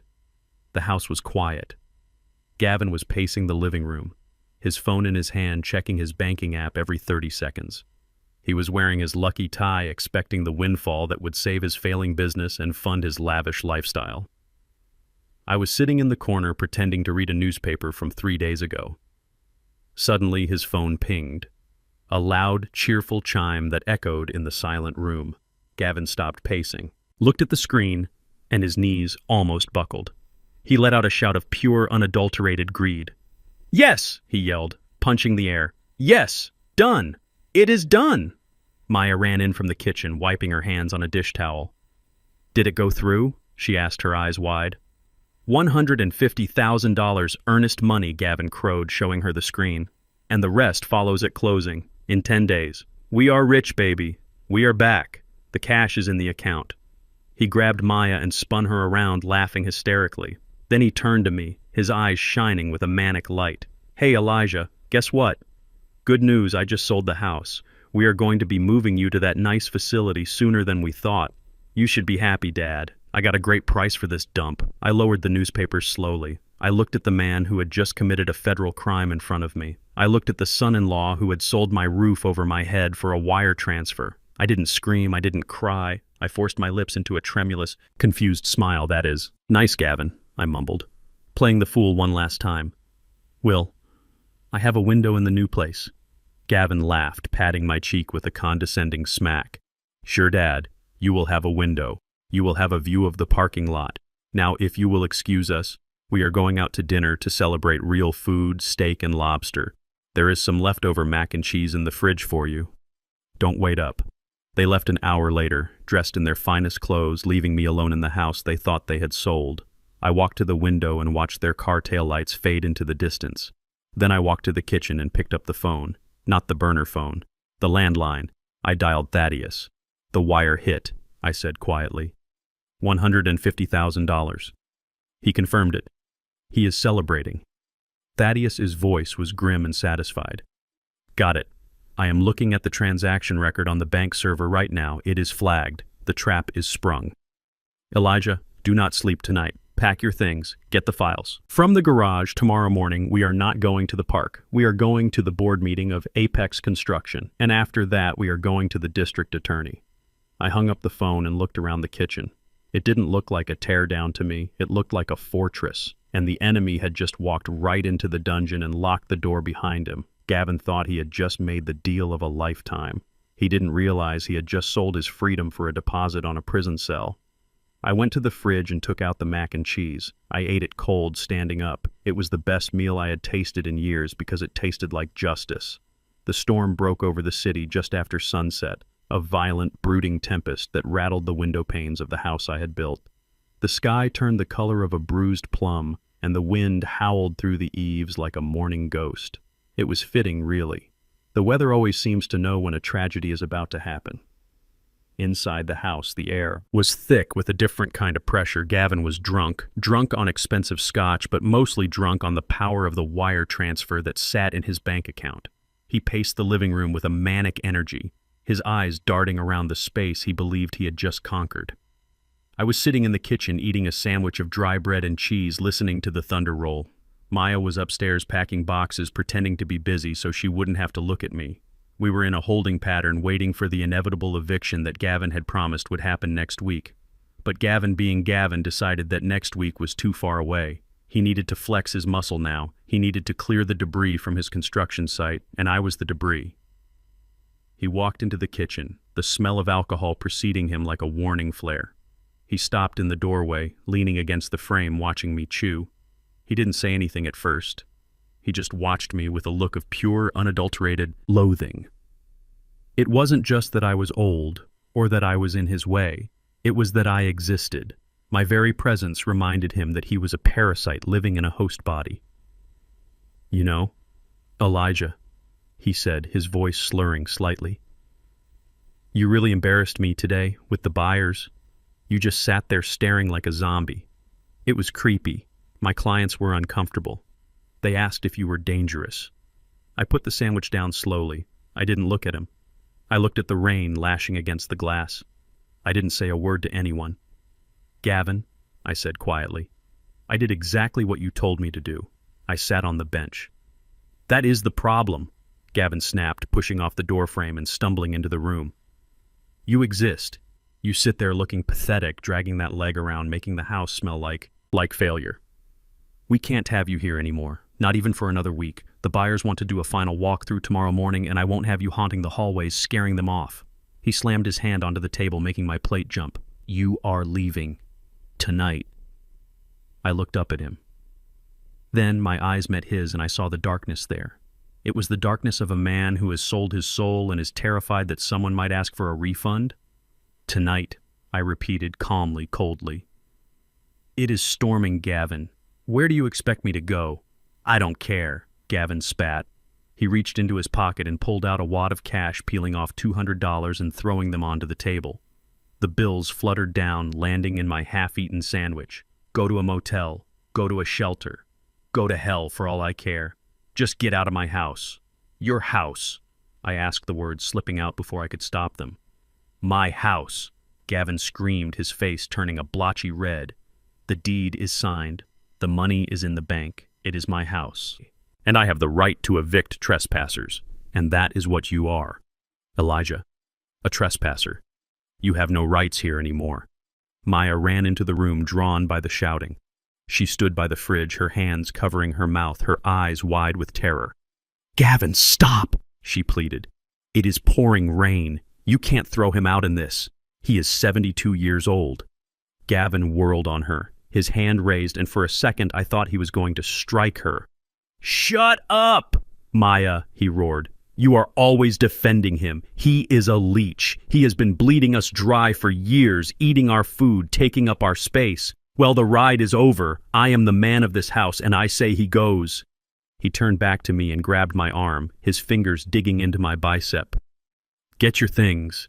You have 10 minutes, or I call the cops and tell them you attacked me." I stood up, shaking off his hand. I didn't need 10 minutes. I had been packed for days. My bag was already by the back door, hidden under a coat. It contained the only things that mattered: the photo of Beatrice, the passbook, the recording device, and my dignity. I walked to the door. My limp pronounced my cane tapping a steady rhythm on the linoleum. I stopped and put on my old trench coat, buttoning it slowly, deliberately. Gavin watched me, panting slightly, his chest heaving. Maya was sobbing quietly in the corner, but she didn't move toward me. She didn't try to stop him. She just cried, tears of cowardice. I picked up my bag. It was light, heavy with memories, but light in mass. I reached for the doorknob, but Gavin wasn't done. He needed to twist the knife one last time. He needed to make sure I was completely destroyed. "Oh, and Elijah," he said, his voice dropping to a cruel sneer. "Don't bother trying to use your debit card. I called the bank this afternoon. As your power of attorney, I reported the card, lost, and froze the account for suspicious activity. And I called the insurance company too. I canceled your supplemental health coverage, telling them you were moving to a state facility that covers it. So if you slip and fall out there in the rain, try not to break anything. It will be very expensive." He smiled, a shark revealing its teeth. "Your pension check. It is being redirected to the new account, the one I control. So don't think you can just check into a hotel and live it up. You are destitute, Elijah. You are a pauper. You have nothing except what is in your pocket." He had thought of everything. He hadn't just evicted me. He had tried to erase my existence. He had cut every lifeline, stripped every asset, and left me naked to the elements. He wanted me to crawl. He wanted me to beg. He wanted me to fall on my knees and kiss his feet for a place to sleep. I looked at Maya, expecting her to react to this monstrous cruelty. Canceling a sick man represents health insurance as a death sentence. But she just looked down, unable to meet my gaze. She was broken, defeated by the monster she had married. I opened the door. The wind ripped it from my hand, slamming it against the siding. Rain sprayed into the kitchen, soaking the floor instantly. Thunder cracked overhead, shaking the foundation of the house Beatrice and I had built. I turned back to Gavin one last time. He was standing there, smug, triumphant, holding his glass of scotch like a scepter. He thought he was looking at a defeated old man. He thought he was looking at trash. I adjusted my hat, pulling the brim down low over my eyes. I didn't shout. I didn't scream. I spoke in a voice that was low and hard, like the steel I used to move in the warehouse. "You think you have won, Gavin," I said. My voice cut through the sound of the storm. "You think you have cleared the board, but you forgot one thing. Beatrice didn't raise a fool, and I didn't work for 40 years to be taken down by a boy in a cheap suit." Gavin laughed. "Get out, old man. Save the speech for the pigeons." I stepped out onto the porch, the rain instantly soaking through my coat. I looked back at him, framed in the warm yellow light of the kitchen, the warmth I was leaving behind. But it wasn't warmth. It was a fire that was about to consume them. "You just threw away a winning lottery ticket, Gavin," I said loud enough for him to hear over the wind. "You threw it in the trash, just like you threw away that book. But remember this. When you wake up tomorrow and realize what you have done, don't come looking for me, because the man you just kicked out doesn't exist anymore." I slammed the door shut. The sound was final, absolute. I heard the lock click instantly from the inside. Gavin locking me out. Gavin locking himself in. I walked down the driveway into the deluge. The rain was cold, freezing, but it felt cleansing. It washed away the smell of that house, the smell of betrayal and greed. I didn't look back at the window where I knew Maya was watching. I kept my eyes forward on the streetlights reflecting in the puddles. I walked to the corner where a black sedan was waiting, idling with its lights off. The window rolled down and Thaddeus looked out, his face grim, illuminated by the dashboard lights. "He did it," Thaddeus asked.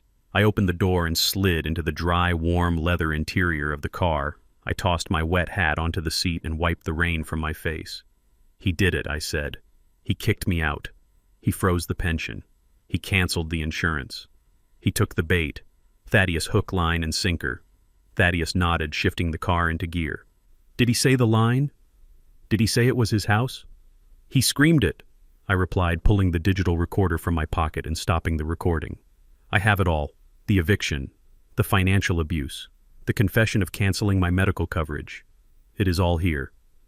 Thaddeus smiled a slow, dangerous smile. "Then let is go. Mr. Thorne, your suite at the Ritz-Carlton is waiting, and tomorrow morning we start the demolition." As the car pulled away, splashing through the water, I looked back at my house one last time. It looked small in the rearview mirror, darker than the rest of the street.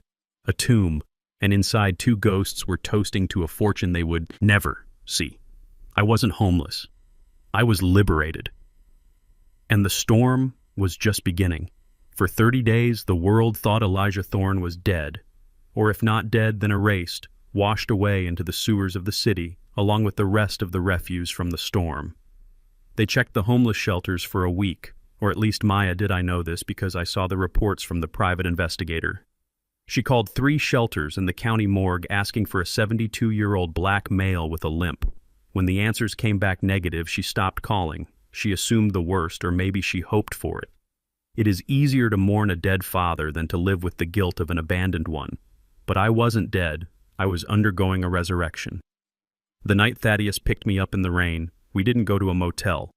We went to the penthouse of the Millennium Tower, a building of glass and steel that pierced the skyline like a needle. Beatrice had bought the unit 10 years ago under a shell company. She called it her bird nest, a place she never lived in but kept ready for an emergency. I remember walking in dripping wet, leaving puddles on the marble floor, staring at the view of the city lights below me. It looked like a circuit board, and for the first time in my life, I was the one holding the controller.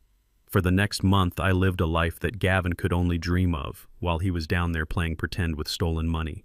I slept in a bed with sheets made of Egyptian cotton, so soft they felt like water against my skin. I ate meals prepared by a private chef designed to restore the nutrients. Years of cheap food had depleted, but the most important change wasn't the luxury, it was the repair.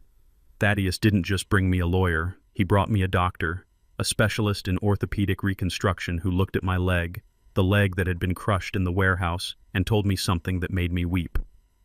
"Elijah, this isn't permanent damage, it is neglect. The limp comes from a poorly set bone and years of inflammation. We can fix this, not completely, but enough to make you stand tall again." So while Gavin and Maya were busy spending my money, I was busy reclaiming my body. I went through intensive physical therapy. The pain was excruciating, sharper than anything Gavin had ever inflicted on me, but it was a good pain. It was the pain of healing, not the pain of dying. I spent my mornings on the balcony watching the sunrise over the city, reading the reports Thaddeus brought me. The reports were a daily chronicle of Gavin represents gluttony. He was like a starving man, let loose at a buffet, gorging himself until he was sick. The wire transfer from the fraudulent house sale had cleared, giving him a false sense of invincibility. He bought a new Porsche, not a lease, but a purchase paid in full. He joined the exclusive country club that had rejected his application twice before paying the initiation fee in cash. He hired a team of contractors to gut my house, ripping out the kitchen cabinets Beatrice had, loved tearing up the hardwood floors I had sanded by hand. I looked at the photos. The investigator took photos of dumpsters in my driveway filled with my life. There was my armchair sitting on top of a pile of drywall. There were the books I had collected for 50 years soaking in the rain, watching them destroy my past. Didn't hurt anymore. It felt distant, like watching a demolition crew clear a site for a new skyscraper. They were clearing the way for my future. They just didn't know it yet. Maya was spiraling in a different way. The reports said she was spending thousands at luxury spas, buying jewelry, drinking expensive wine at lunch. She was trying to fill the hole in her soul with consumerism, trying to drown out the voice in her head that asked where her father was. She told her friends I had moved to a specialized facility in Florida for my dementia. She created a narrative, a lie, to protect her social standing. She wore black to brunch, playing the grieving daughter while wearing a diamond necklace bought with the proceeds of her crime. One afternoon, Thaddeus sat across from me on the terrace sipping an iced tea. He looked at me and smiled. "You look different, Elijah." "It isn't just the suit." I looked down at myself. I was wearing a bespoke charcoal suit tailored to fit my new posture. I had shaved the scraggly white beard I had grown in the depression of the basement. My hair was trimmed. I didn't look like a retired warehouse worker. I looked like what I actually was, the majority shareholder of a multi-million-dollar conglomerate. "I feel different." "Thaddeus," I said, "I feel dangerous." "You should," Thaddeus replied. He opened his briefcase and laid out the final pieces of the puzzle. "The trap is fully set. Gavin has leveraged everything. He used the house money as a down payment, but he needed more for the merger. So he took out a bridge loan using his company stock as collateral. And here is the kicker. He listed Apex Construction Materials as his guaranteed supplier, banking on a discount he thinks he is getting because of his relationship with the previous owner. He doesn't know the previous owner is you. So if Apex pulls the plug," I asked. "If Apex pulls the plug," Thaddeus said, leaning forward, his eyes gleaming. "Gavin is bridge loan defaults. The bank seizes his company assets to cover the debt. He loses the Porsche, he loses the country club membership, and because he signed a personal guarantee, he loses his own condo. He will be left with nothing but the suit on his back, and since he committed wire fraud to get the initial capital, he won't just be poor, he will be federal property." I looked at the city below, watching the cars move like ants. Gavin was down there somewhere driving his new Porsche, laughing, thinking he was the king of the world. He thought he had discarded me like a broken toy. He thought I was rotting in a gutter or sleeping on a park bench, clutching a bottle of cheap liquor. He had no idea that the old man he kicked out into the rain was currently sitting 500 feet above him, holding the thunderbolt that would strike him down. "The board meeting is in 2 days, Thaddeus said, interrupting my thoughts. "Are you ready to reveal yourself?" I stood up. My left leg was stiff, but it held my weight. I didn't need the cane. I walked to the edge of the terrace and looked out. The fear was gone. The hesitation was gone. Beatrice had spent 30 years building this shield for me, and I had spent a month polishing it into a sword. "I am ready," I said. "I want to see his face. Thaddeus, I want to look him in the eye. When the tower falls, I don't want to just win. I want him to know exactly who beat him." Thaddeus nodded, closing his briefcase. "Then rest up, Mr. Chairman. The limousine will be here at 8 a.m. on Monday. It is time to go to work." That night I dreamt of Beatrice, not as the tired woman in the hospital bed, but as the vibrant, fierce woman who had walked into that bank 30 years ago. I dreamt she was standing next to me on the balcony, smiling, pointing at the city. She didn't say anything. She just squeezed my hand. And when I woke up, the sun was shining and the storm was over. The only thing left to do was to deliver the lightning. I spent the final day in silence, preparing my mind. I reviewed the speech I would give not to the board, but to Gavin. I practiced the look of cold indifference I would give Maya. I packed a small bag, not with clothes, but with the evidence. The recording of his confession, the photos of the dumpster, the forged deed. I was bringing the receipts of his sins.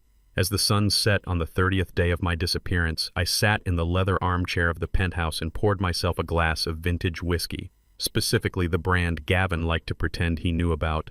I took a sip and let the warmth spread through my chest. "Here is to you, Gavin," I whispered to the empty room. "You wanted my house. You wanted my money. You wanted me gone. Well, tomorrow you get your wish. Elijah, the victim is gone. Elijah, the father, is gone. Tomorrow you meet Elijah, the reckoning. And I promise you, son, it is going to be a meeting you will never forget. The view from the 42nd floor of the Millennium Tower offers a perspective on the world that I had never known existed. Down there on the pavement, people were ants scurrying about their business, chasing buses and deadlines, oblivious to the invisible currents of power that moved above their heads. For 72 years, I had been one of those ants carrying heavy loads until my back broke, hoping for a crumb to fall from the table. But now I was sitting at the table, and the man who had kicked me out into the rain was about to realize that he was not the diner. He was the meal. I sat in the high-backed leather chair facing the wall of glass that overlooked the financial district. On the table in front of me sat a secure laptop streaming audio from the bugs I had planted in my old house, and now, thanks to Thaddeus, represents connections from Gavin's office too. The sound quality was crisp, capturing every desperate breath, every frantic tap of a keyboard Gavin was unraveling. The Hudson Project, the merger that was supposed to be his coronation, was turning into his execution. For the past week, Gavin had been running into a wall named BT Holdings. He needed a unanimous vote from the shareholders to push the merger through before his bridge loans expired. He had bullied the smaller investors, he had charmed the board, but he could not get past the 51% block owned by the mysterious entity that had bought Apex Construction decades ago. He had called, emailed, and sent couriers to the registered address in Delaware, but all he got was silence. The silence was driving him mad. It was the silence of a predator who suddenly realizes the jungle has gone quiet because something bigger is hunting him. I listened as he screamed at his secretary over the speakerphone, "Get me a contact name, damn it! How can a company own half the supply chain and not have a phone number? Don't care if it is a blind trust. Find out who the trustee is. I need that vote by Monday, or the whole deal collapses. Do you understand?" The bank is breathing down my neck. I took a sip of water, cool and clean. Thaddeus sat across from me, calmly reading the Financial Times. He didn't look up. He didn't need to. We both knew who the trustee was. We both knew that the only phone that would ring was the burner phone sitting in my pocket. Currently turned off. Gavin was chasing a ghost, and the ghost was sitting right here enjoying the air conditioning. But desperation makes men do foolish things, dangerous things. Gavin was short on liquidity. The bribes he had paid to the zoning commissioners had drained his operating cash. The new Porsche and the country club fees had eaten his reserves, and now he needed a massive infusion of cash to buy the votes of 3 wavering board members who were starting to get cold feet. Without BT Holdings represents approval. He needed $2 million in cash, and he needed it fast. The banks had already tapped him out. His credit was overextended, so Gavin did what desperate men always do. He went to the shadows. The audio feed switched to the bug. In Gavin's car, I heard the hum of the engine, then the sound of the car stopping somewhere quiet, somewhere industrial. I heard a heavy metal door open and the sound of footsteps on concrete. Gavin was meeting with Victor Varga, a name that didn't appear in the society pages but appeared frequently in FBI surveillance logs. Varga was a hard money lender, a loan shark in a tailored suit who charged interest not in percentages but in blood. I listened as Gavin represented, voice trembled, trying to sound confident, trying to sell the con. "Mr. Varga, thank you for meeting me on such short notice. As I explained on the phone, this is just a temporary liquidity issue. The Hudson Project closes in 48 hours. Once the merger is signed, I will have access to $50 million in capital. I can pay you back double." Varga. Represent's voice was deep like stones grinding together. "I don't care about your merger. Mr. Miller, I care about collateral. You are asking for $2 million cash. You have no credit line left. What are you putting on the table?" There was a pause, a silence so heavy I could feel it through the speakers. I leaned forward, my heart rate picking up. This was the moment Thaddeus had predicted, the moment Gavin would bet his life. "I have real estate," Gavin said, his voice gaining a little strength. "I own a prime property in the historic district, a large lot recently zoned for development. I have the deed right here, free and clear." He was talking about my house, the house he had forged my signature to steal, the house he had supposedly sold to the young couple just days ago. But that was the beauty of Gavin represents greed. The closing with the young couple had been delayed. Thaddeus had pulled some strings at the title company, creating a bureaucratic logjam so the sale hadn't officially recorded yet. Gavin still held the forged deed, thinking he could use it one last time before the couple moved in. He was double-dipping, selling the same asset twice, once to the couple for the down payment, and now to a gangster for a loan. I heard the rustle of paper.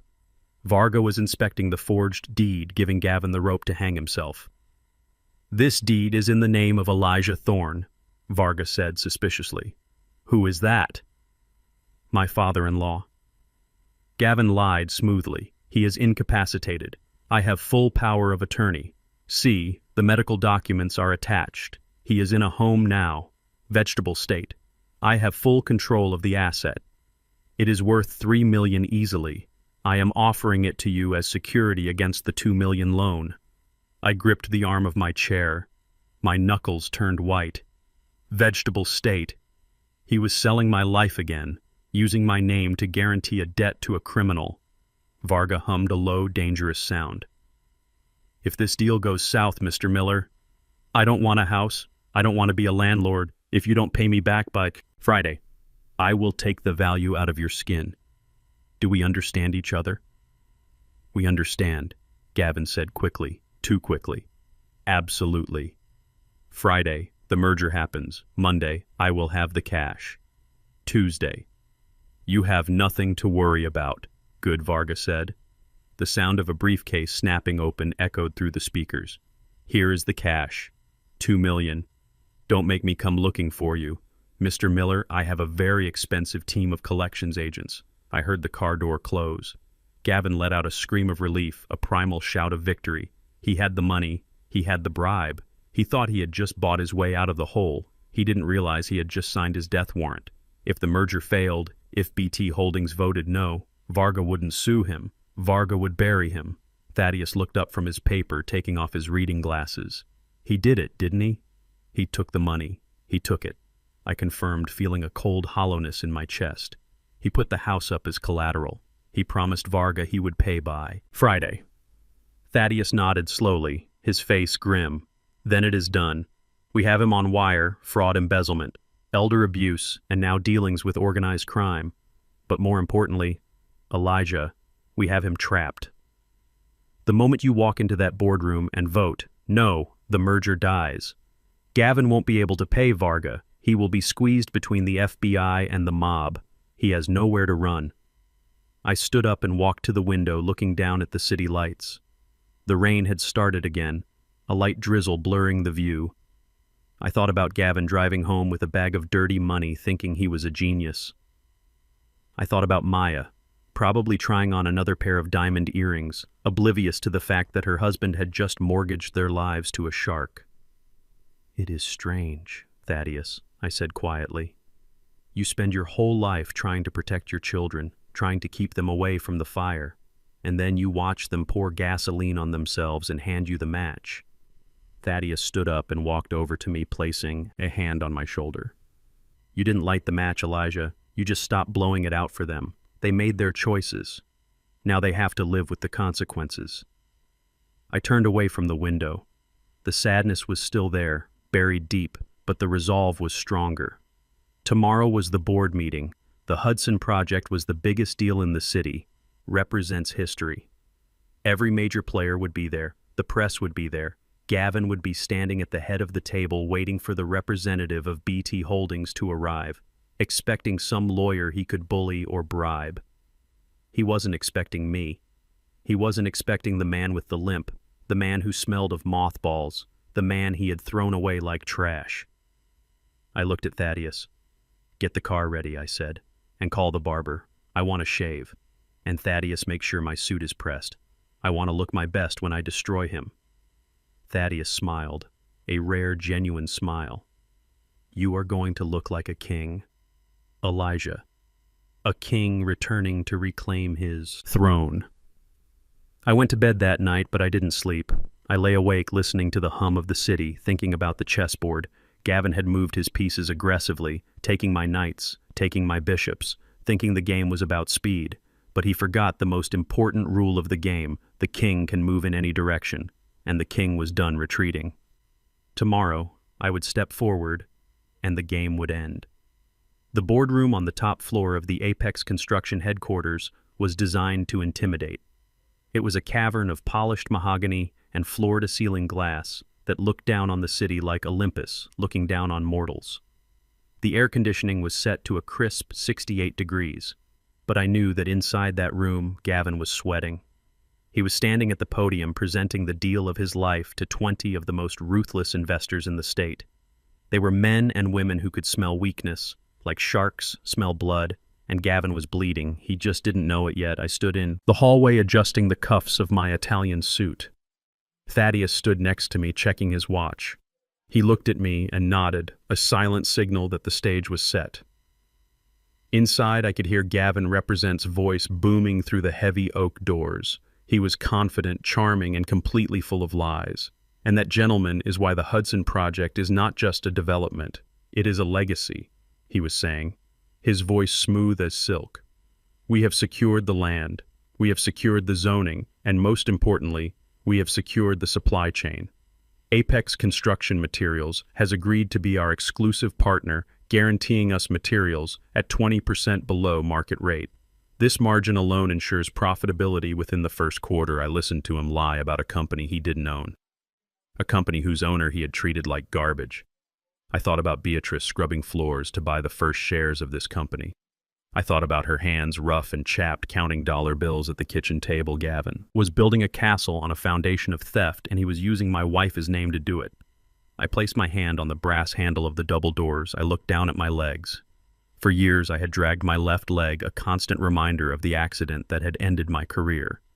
But the surgery I had undergone during my month of hiding had done its job. The pain was gone, replaced by a stiffness that felt like strength. I stood up straight, pulling my shoulders back. I wasn't the old man in the basement anymore. I was the storm waiting to make landfall. I pushed the doors open. They swung inward with a heavy, majestic silence, interrupting Gavin mid-sentence. He froze, his laser pointer wavering on the projection screen. All 20 heads in the room turned toward the door, expecting a secretary or perhaps the caterer. What they saw was a 72-year-old black man wearing a three-piece suit that cost more than Gavin represents. Car walking with the steady, purposeful stride of a general entering a battlefield. Thaddeus walked a step behind me, carrying a briefcase like it was the nuclear codes. For a moment there was absolute silence, the kind of silence where you can hear a heart break or a career end. Gavin stared at me, his mouth opening and closing like a fish pulled onto a dock.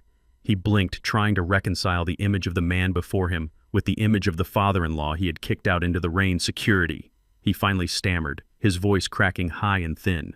"How did this man get in here? This is a private meeting. Get him out!" I didn't stop walking. I walked straight down the center of the long table, ignoring the stares of the board members. I looked at Gavin directly, my eyes locking onto his. I didn't see a powerful CEO anymore. I saw a frightened little boy who had broken a vase and was trying to hide the pieces. "I don't think security will be necessary." "Gavin," I said, my voice projecting clearly through the room, deep and resonant. "I am not crashing the meeting. I was invited. Gavin laughed, a nervous, hysterical sound. "You are delusional. You are confused, gentlemen. This is my father-in-law. He suffers from advanced dementia. He must have escaped from his care facility. I apologize deeply for this interruption. I will have him removed immediately." He reached for the phone on the conference table, expecting the board to sympathize, expecting them to see a senile old man. But nobody moved.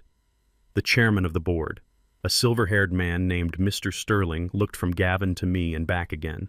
He saw the suit. He saw the posture. He saw the clarity in my eyes. And most importantly, he saw Thaddeus Cole, the most feared corporate litigator in the city, standing by my side. "Sit down, Gavin," Mr. Sterling said quietly. Gavin froze, his hand hovering over the phone. "What?" "But sir, he is." "I said sit down," Sterling repeated, sharper this time. Gavin sank into his chair, looking small and pale. I reached the front of the room and stood at the head of the table, blocking the projection screen that displayed "Gavin represents lies." I placed my hands on the mahogany surface, feeling the cool wood beneath my palms. I looked around the table, meeting the gaze of every investor present. "Good morning," I said. "My name is Elijah Thorne. I apologize for my lateness. My son-in-law seems to be under the impression that I am in a care facility, but as you can see, the only thing I have been caring for is my portfolio." A murmur went through the room. Gavin was shaking his head, muttering no, under his breath, as if casting a spell to make me disappear. I continued. "You are here today to vote on the merger of the Hudson Project. You have been told that the supply chain is secure. You have been told that Apex Construction Materials is a silent partner ready to sign the exclusive contract." I turned to look at Gavin. He was sweating profusely now, drops of perspiration running down his temple, ruining his makeup. "Is that correct? Gavin, did you tell them you had the approval of BT Holdings, the majority shareholder of Apex?" Gavin looked up at me, his eyes pleading. "Please, Elijah," he whispered. "Don't do this. We can talk. We can work this out. I will give you the money back. I will give you the house. Just go." I ignored him, turning back to the board. "The problem, gentlemen, is that Mr. Miller here has never spoken to BT Holdings. He has never met the shareholder. He assumed that because the trust was blind, the owner was blind too. He assumed he could leverage a company he didn't own to fund a project he couldn't afford. Mr. Sterling leaned forward, clasping his hands. Mr. Thorne, are you suggesting that you represent BT Holdings? I smiled a cold, hard smile that Beatrice would have been proud of. I don't just represent them. Mr. Sterling. I reached into my inside pocket and pulled out the original share certificates, the ones Beatrice had kept in the safe deposit box for 30 years. I threw them onto the table. They slid across the polished wood, stopping right in front of Gavin. He looked down at them and I saw the color drain from his face completely, leaving him gray and ashen. He saw the name on the certificates. He saw the signature, the handwriting he had seen on birthday cards and grocery lists for a decade. The handwriting of the woman whose clothes he had thrown in the mud. BT does not stand for some anonymous corporate entity, I said, my voice filling the room, hitting Gavin like a physical blow. BT stands for Beatrice Thorne, my wife, the woman who scrubbed your floors, the woman who cleaned your offices, and the woman whose legacy you tried to throw in the trash. Gavin let out a sound, a whimper that was audible to everyone in the room. He slumped forward, burying his face in his hands. The reality was crashing down on him. The loan shark, Varga, the bank fraud, the forged deed. It was all closing in. And as her husband, I continued, my voice rising to a crescendo. I am the sole executor of her estate and the only person with the legal authority to cast the vote for BT Holdings. I walked over to Gavin and leaned down close enough to smell the fear on him, close enough to see the pulse jumping in his neck. You wanted a silent partner, Gavin. Well, I am done being silent. You wanted to use my family as a stepping stone. Well, you just stepped on a landmine. I straightened up and looked at the board members who were now looking at Gavin with a mixture of horror and disgust. Apex Construction Materials votes. No, on the merger, I announced clearly.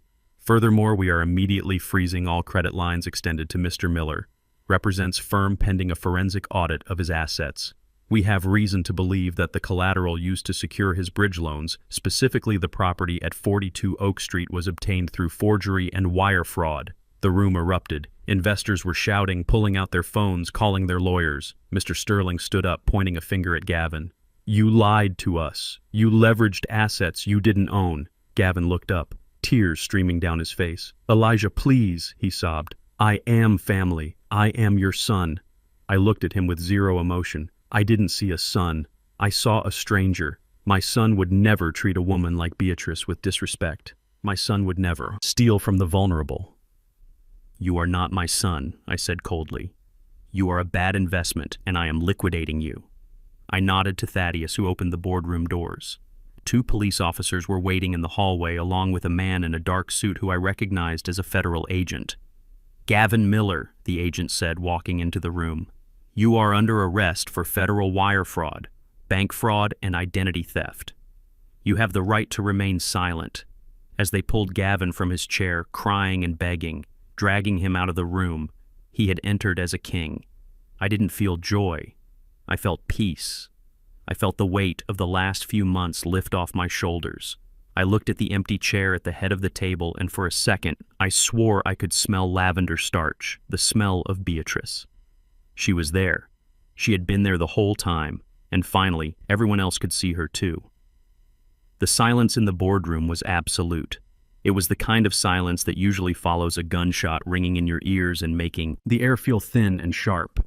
Gavin was slumped in his chair, his expensive suit suddenly looking like a costume 2 sizes too big for him. He was staring at the share certificates on the table, the physical proof of his destruction, but his eyes were darting around the room, looking for an exit, looking for an ally, looking for anyone who would tell him this was just a nightmare. But there were no allies here. The board members who had been toasting him 10 minutes ago were now looking at him with the cold, predatory gaze of men who realize they have almost been conned. Mr. Sterling, the chairman, slowly picked up one of the certificates, inspecting the signature. He looked at me, then at Gavin, his face hardening into a mask of fury. You knew, Sterling said, his voice barely a whisper. You knew the majority shareholder was his wife, and you lied to us. You told us you had a relationship with the owner. I didn't let Gavin answer. I stepped forward, commanding the room, not with volume, but with the weight of the truth I held in my hands. I signaled to Thaddeus, who placed a thick stack of documents on the table. The sound of the paper hitting the wood echoed like a gavel strike. It is worse than just a lie. Mr. Sterling, I said, keeping my eyes fixed on Gavin, representing trembling form. My son-in-law didn't just fabricate a relationship, he fabricated an entire financial reality. This folder contains the forensic audit of the Hudson Project, represents preliminary accounts. I opened the folder, revealing pages of highlighted transactions. Gavin flinched as if I had raised a hand to strike him. Here, I pointed to a column of figures.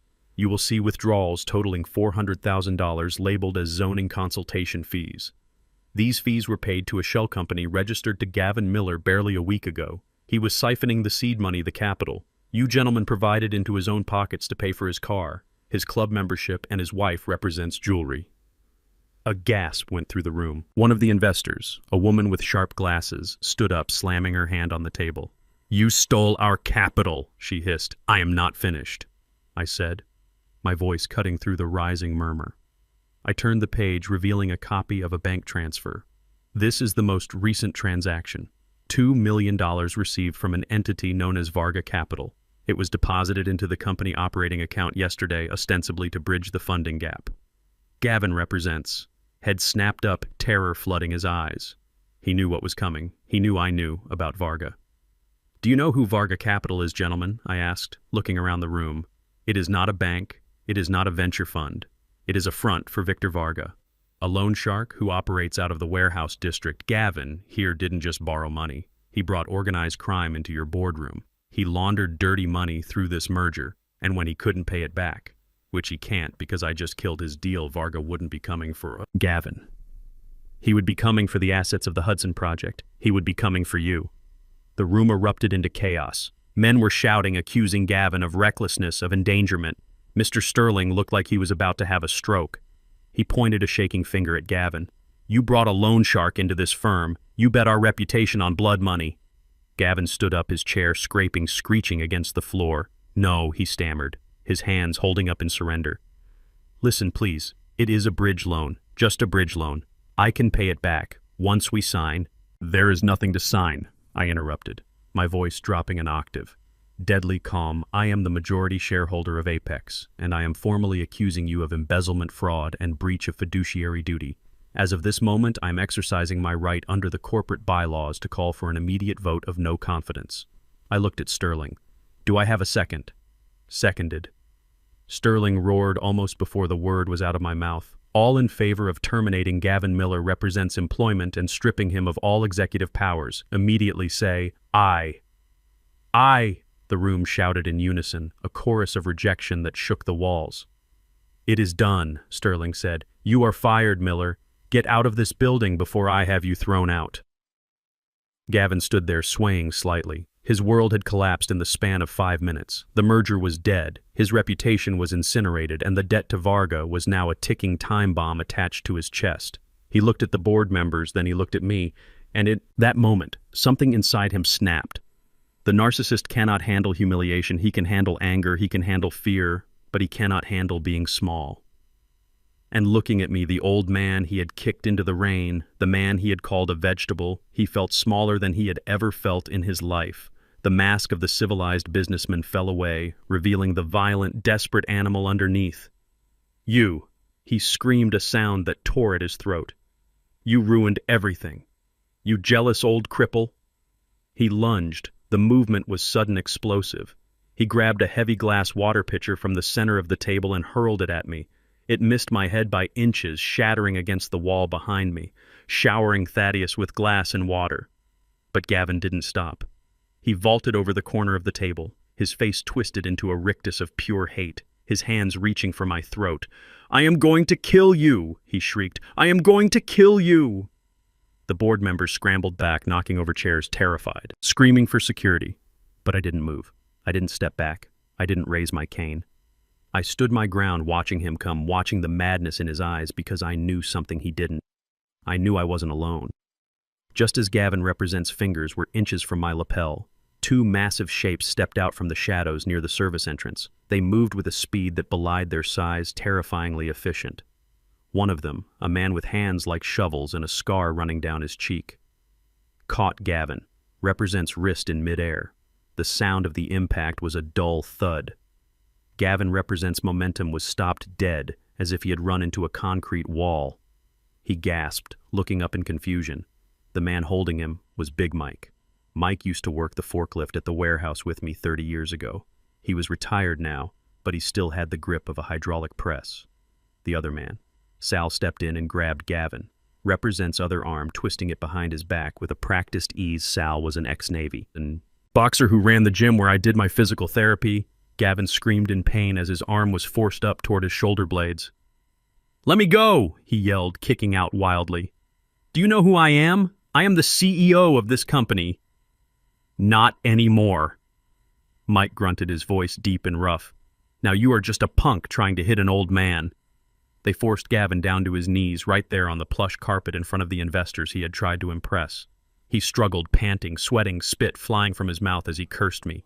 Cursed Beatrice, cursed the world. I walked over to him, looking down at his upturned face. I saw the fear finally overtaking the rage. He realized he couldn't bully his way out of this. He realized physical strength was another thing he didn't possess. I leaned down, resting my weight on my cane, getting close enough so only he could hear me. "You never looked at the security guards, did you, Gavin?" I whispered. "You never looked at the janitors, or the drivers, or the warehouse workers. You thought they were invisible. You thought they were furniture. But they were my friends. They were my brothers. And while you were busy buying Porsches and looking in the mirror, I was building an army." Gavin stared at me, his eyes wide, shaking his head in disbelief. "You didn't just fight me, son," I continued. I stood up straight, adjusting my jacket. "You fought the people who built this city. And we always win." I nodded to Mike. "Get him up." They hauled Gavin to his feet but kept him restrained, his arms pinned painfully behind him. The fight had gone out of him. He hung there, limp, defeated, a broken marionette. Mr. Sterling straightened his tie, trying to regain his composure. "Mr. Thorne, shall we call the police?" Thaddeus stepped forward, brushing glass shards from his sleeve. "The police are already in the lobby along with the federal agents, but I believe Mr. Thorne has one last piece of business to conclude before we hand him over to the authorities." I looked at Gavin one last time, taking out the sleek smartphone he had given me, the one with the tracking app. I held it up so he could see it. "You gave me this to track me," I said, "to make sure I didn't wander off. Well, I am returning it to you." I dropped the phone into his jacket pocket. "Keep it on," I said, "because Varga represents men are going to be calling you very soon, and you are going to need to tell them why you don't have their money. Maybe the FBI can protect you from them. Maybe not. But that is not my problem anymore." "Take him away," I said, waving my hand, dismissing him like a servant. Mike and Sal dragged him toward the door. Gavin didn't scream anymore. He just wept loud, ugly sobs of a man who sees the abyss opening up beneath his feet. The board members watched him go in silence. The only sound the scuffing of his Italian shoes as he was dragged across the floor he thought he owned. When the doors closed behind him, the silence returned to the room, but it was different now. It wasn't tense. It was respectful. The investors looked with a new understanding. They didn't see an invalid. They saw a titan. I turned back to the table and picked up the share certificates of BT Holdings. I placed them back in my pocket next to the picture of Beatrice. "Now, gentlemen," I said, my voice steady, looking at the stunned faces around the table. "We have a mess to clean up. This merger is dead, but Apex Construction Materials is still very much alive. And we are going to talk about how this company is going to be run from now on with honesty, with integrity, and with respect for the people who actually do the work." I sat down at the head of the table, the chair Gavin had vacated warming beneath me. I motioned for Thaddeus to sit beside me. "Shall we begin?" I asked.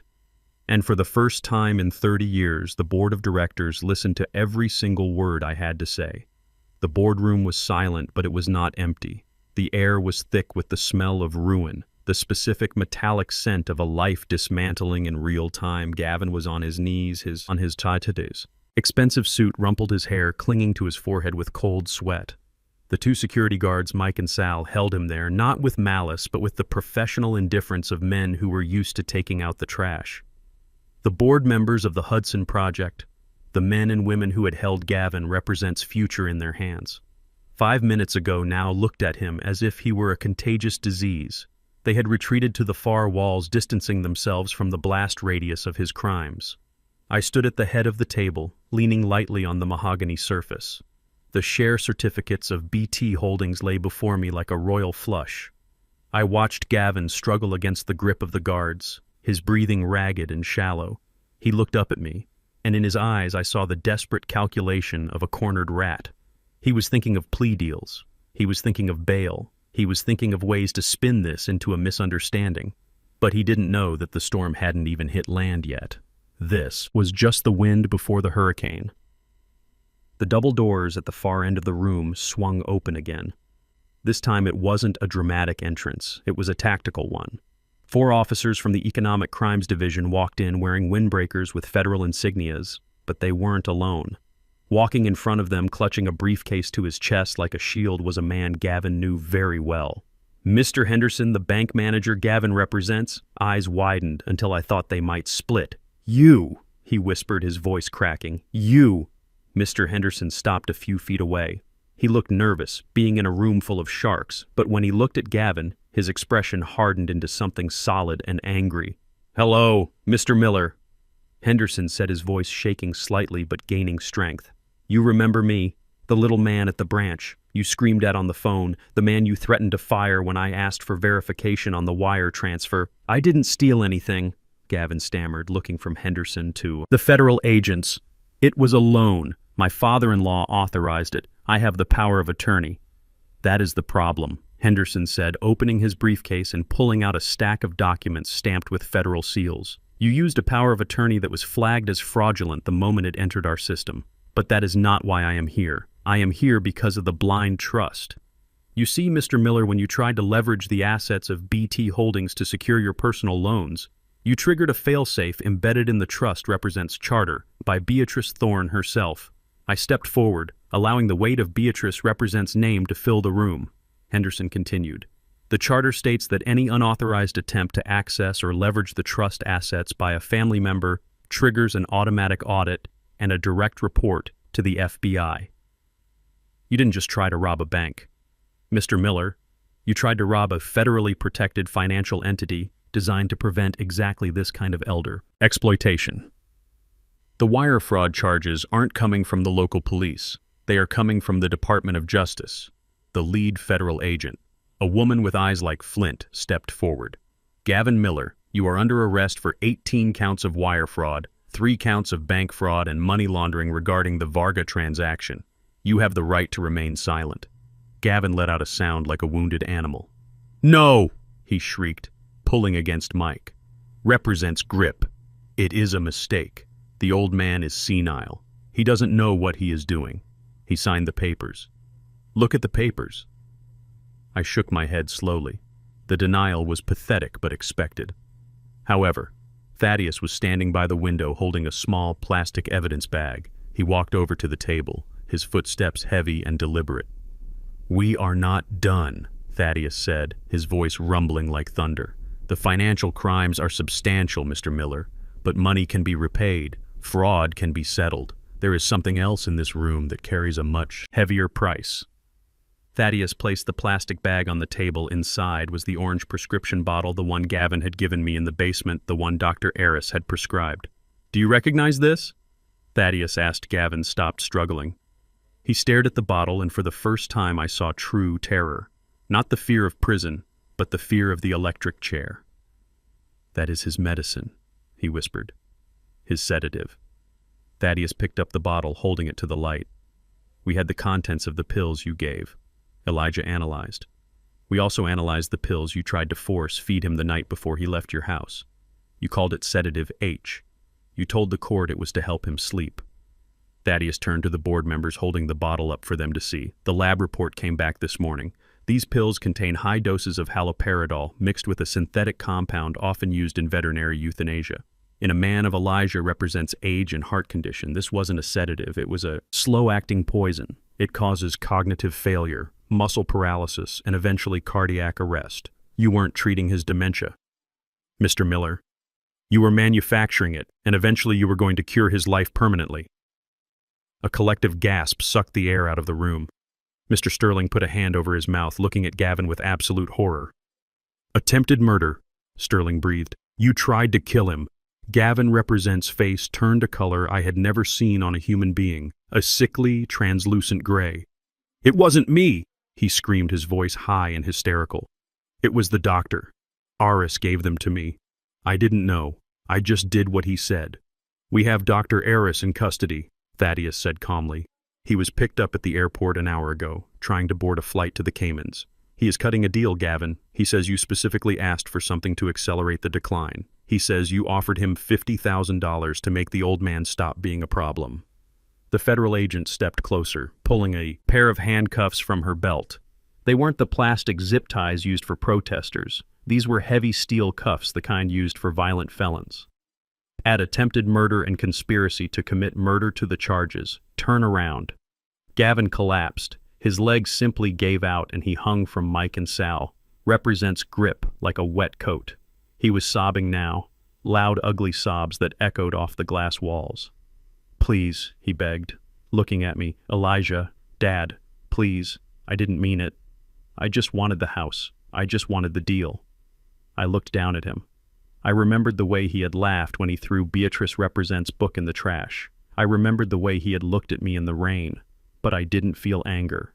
I felt a cold, surgical detachment. You didn't just want the house, Gavin, I said softly. I leaned in so he could see the clarity in my eyes. You wanted to erase me. You wanted to take my life, my history, and my dignity and turn them into a down payment on a Porsche. But you forgot one thing, Beatrice Thorne didn't leave her money to a victim. She left it to a fighter, and you just picked a fight with the wrong weight class. The agent grabbed Gavin, Represent's wrist, twisting it behind his back. The sound of the handcuffs ratcheting shut was the loudest sound in the world. Click, click, click. It was the sound of a door closing forever. It was the sound of justice. And then, the final betrayal happened. The narcissist, realizing he was drowning, reached out to pull someone else down with him, anyone who could cushion his fall. It wasn't my idea, Gavin screamed as they hauled him up. He twisted his head, looking wildly around the room, looking for a scapegoat. It was Maya. It was her idea. The room went dead silent. I froze. The mention of my daughter Represent's name was a knife in my gut, even after everything. She hates him, Gavin yelled, spit flying from his lips. She told me he was a burden. She told me she wished he would just die so we could sell the land. She signed the medical release. She knew about the pills. She wanted the money as much as I did. She is the one who told me to throw him out in the rain. Arrest her too. Don't let her get away with it. I closed my eyes, taking a deep breath. The air in the room felt suddenly thin. He was lying, or maybe he was telling the truth. It didn't matter. The fact that he would throw his wife, the woman he claimed to love, into the fire to save his own skin was the final proof of his rot. He was a creature of pure selfishness, consuming everyone around him. The agent pushed Gavin forward, forcing him to walk. "Get him out of here," she ordered. Gavin continued to scream as they dragged him toward the double doors, accusing Maya, accusing me, accusing the world of conspiring against his genius. I watched him go, watched the man who had terrorized my twilight years be reduced to a weeping criminal in handcuffs. When the doors finally closed, cutting off his screams, the silence that returned was heavy but clean. Mr. Sterling walked over to me. He looked shaken, his face pale. He extended a hand. "Mr. Thorne," Sterling said, his voice respectful, almost reverent. "I don't know what to say. We had no idea. We nearly let a monster take control of this firm. You saved us." I shook his hand, my grip firm. "I didn't save you, Mr. Sterling. I saved my wife. Represents legacy. What you do with your firm now is up to you, but Apex Construction will be watching very closely." I turned to Thaddeus. "Let us go," I said. I felt tired, a deep bone weariness that comes after the adrenaline fades, but it was a good tired. It was the tired of a man who has finished a long, hard shift and can finally go home. We walked out of the boardroom, leaving the stunned investors behind. We took the elevator down to the lobby where a crowd of reporters had already gathered. Drawn by the sirens, flashes went off, blinding white lights capturing the image of Gavin Miller being shoved into the back of a federal cruiser. I stood on the steps of the building watching the car drive away, taking my tormentor to a place where money couldn't help him. I thought about Maya alone in that empty house, waiting for a husband who would never come home, waiting for a fortune that never existed. The net had closed. The wolf was caught. But the tragedy wasn't over yet. There was still one more person who had to answer for their sins, and she was waiting for me in the house that Beatrice built. The penthouse was quiet, the kind of silence that usually exists in cathedrals or graveyards. Thaddeus had left an hour ago, taking the federal agents and the lawyers with him, leaving me alone with the view of the city that was slowly turning from twilight to darkness. I stood by the window looking down at the streets where police cars were still flashing their lights. Ferrying Gavin to a holding cell, I held a glass of water in my hand, staring at the condensation running down the side, trying to wash away the memory of my son-in-law screaming as he was dragged away. But the peace I felt was fragile, because I knew the final act wasn't over. Yet, there was one more visitor coming. One more ghost I had to face. The intercom buzzed a harsh sound that made me flinch. The doorman represents voice came through, tinny and apologetic. "Mr. Thorne, your daughter is here. She says it is an emergency. She is very upset, sir. Should I send her up?" I took a deep breath, feeling the old ache in my leg, a phantom pain from a life I had left behind. "Send her up," I said quietly. I unlocked the heavy oak door and left it ajar, retreating to the living room, sitting in the leather armchair that faced the entrance. I didn't turn on the lights. The glow from the city below was enough. It cast long shadows across the room, hiding my face but illuminating the space where she would stand. I wanted her to see the luxury I lived in. I wanted her to see the power she had mocked. I heard the elevator ding, then the sound of footsteps running down the hallway. Maya burst into the room. She didn't look like the woman who had hosted brunches and bought designer shoes. She looked like a shipwreck. Her hair was messy. Her mascara was running down her cheeks in black rivulets, and she was wearing a coat that was buttoned wrong. She stopped when she saw me standing in the center of the room, trembling like a leaf in a storm. "Dad," she cried, her voice breaking into a sob. "Dad, thank God you are okay. I was so worried." She ran toward me, her arms outstretched, expecting the embrace, expecting the forgiveness that fathers are supposed to give freely, like water. But I didn't stand up. I didn't open my arms. I sat there still as a statue, my hands resting on the arms of the chair, watching her come closer, watching the performance. She stopped a few feet away, confused by my stillness. "Dad," she whispered, "did you see what happened? The police. They took Gavin. They said he stole money. They said he tried to hurt you. I didn't know, Dad. I swear I didn't know. He lied to me, too." She fell to her knees on the rug, burying her face in her hands, weeping loudly. "He is a monster," she sobbed. "He tricked me. He told me everything was legal. He told me you wanted to move to the facility. He controlled everything. Dad, I was a victim just like you. You have to believe me. I am your little girl." I listened to her cry, listening for a note of truth, a single vibration of genuine remorse. But all I heard was fear of poverty, fear of social judgment, fear of losing the lifestyle that Gavin represents. Crimes had bought her. She wasn't crying for me. She was crying for the credit cards that were about to be declined. I reached into my pocket and pulled out the digital recorder. The same small black device I had used to capture Gavin represents confession. But today I didn't need Gavin represents voice. I needed hers. "Maya," I said, my voice cutting through her sobs, calm and dry. "Stop crying." She looked up, her eyes red and swollen, sniffing loudly. "Dad, please, I need help. The bank locked the accounts. They are going to take the house. I have nowhere to go. You have to help me. We are family." "Family," I repeated, tasting the word. It tasted like ash. "Is that what we are?" "Of course," she said, desperate, grasping at my pant leg. "You are my father. I love you." Gavin brainwashed me. He made me think you were sick, but I defended you. Dad, I tried to stop him. I looked at her, at the lie spilling from her lips so easily.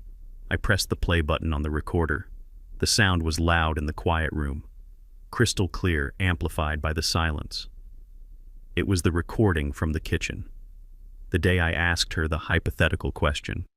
The day I gave her the last chance, my voice came from the speaker, tinny but distinct. If I had millions in the bank, would you still treat me like this? Then came her voice. Not the sobbing victim represents voice I heard now, but the cold, arrogant voice of the woman who had stood in my kitchen drinking wine. Dad, stop. You are living in a fantasy world. You are a burden. Gavin is a saint for taking you in. You have nothing, so you don't get to make the rules. Maya froze.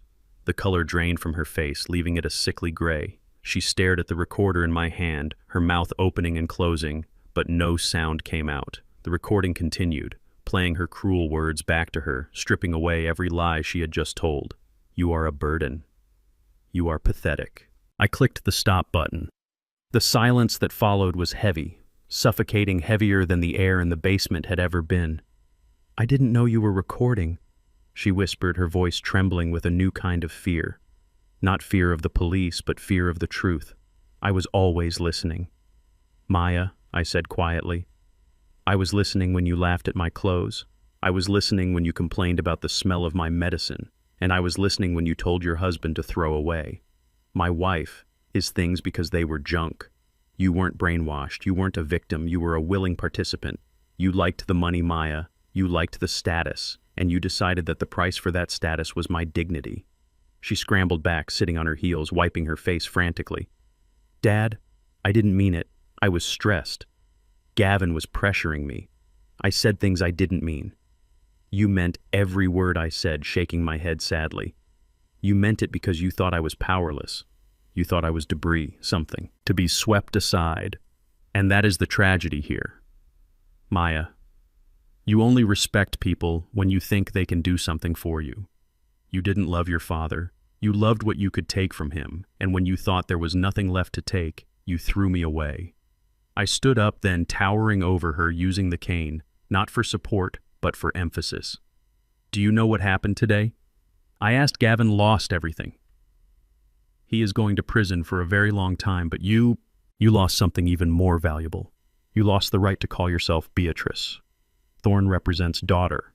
Maya represents eyes widened, panic setting in Dad.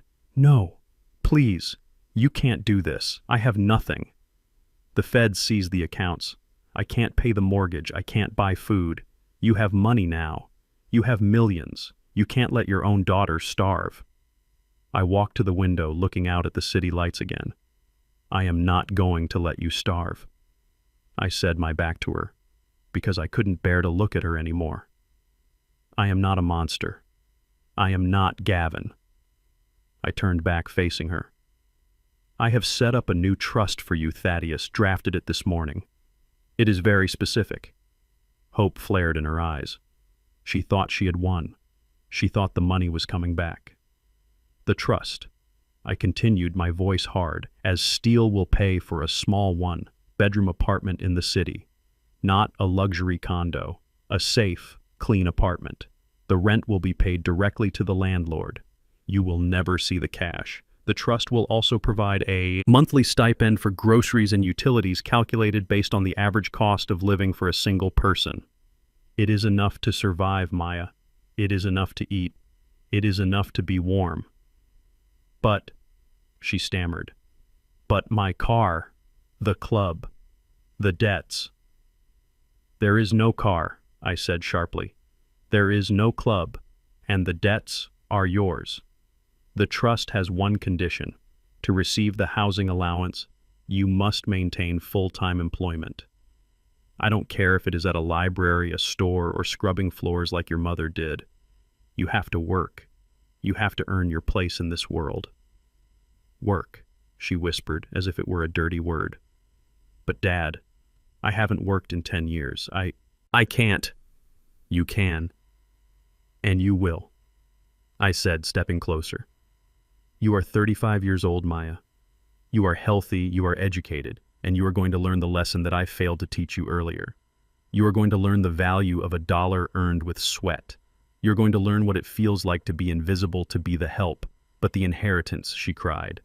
The millions. Mom represents money. That money is gone. I lied. It wasn't gone. But for her it was. I transferred the bulk of the estate to a charitable foundation this afternoon, the Beatrice Thorne Scholarship Fund. It will help children of cleaning ladies and warehouse workers go to college. It will help people who know the value of sacrifice. You are not in the will. Maya, you are not a beneficiary. You are on your own. She stared at me, stunned, shattered. The reality of her new life was crashing down on her. No drivers, no parties, no safety net. Just a small apartment and a job application. "This is cruel," she hissed, finding a spark of anger in her desperation. "This is vindictive.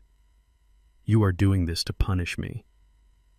"No," I said softly, feeling the tears finally prick my eyes. "I am doing this to save you. Punishment didn't work. Kindness didn't work. Maybe reality will. I am not feeding your ingratitude anymore, Maya.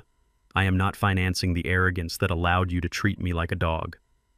I love you enough to make sure you don't die on the street, but I love myself enough to make sure you never hurt me again." I pressed a button on the intercom. "Security, please escort Ms. Miller out." "Dad! No!" she screamed, scrambling to her feet, grabbing my arm. "Dad, please don't do this. I am sorry. I am so sorry." I gently removed her hand from my sleeve.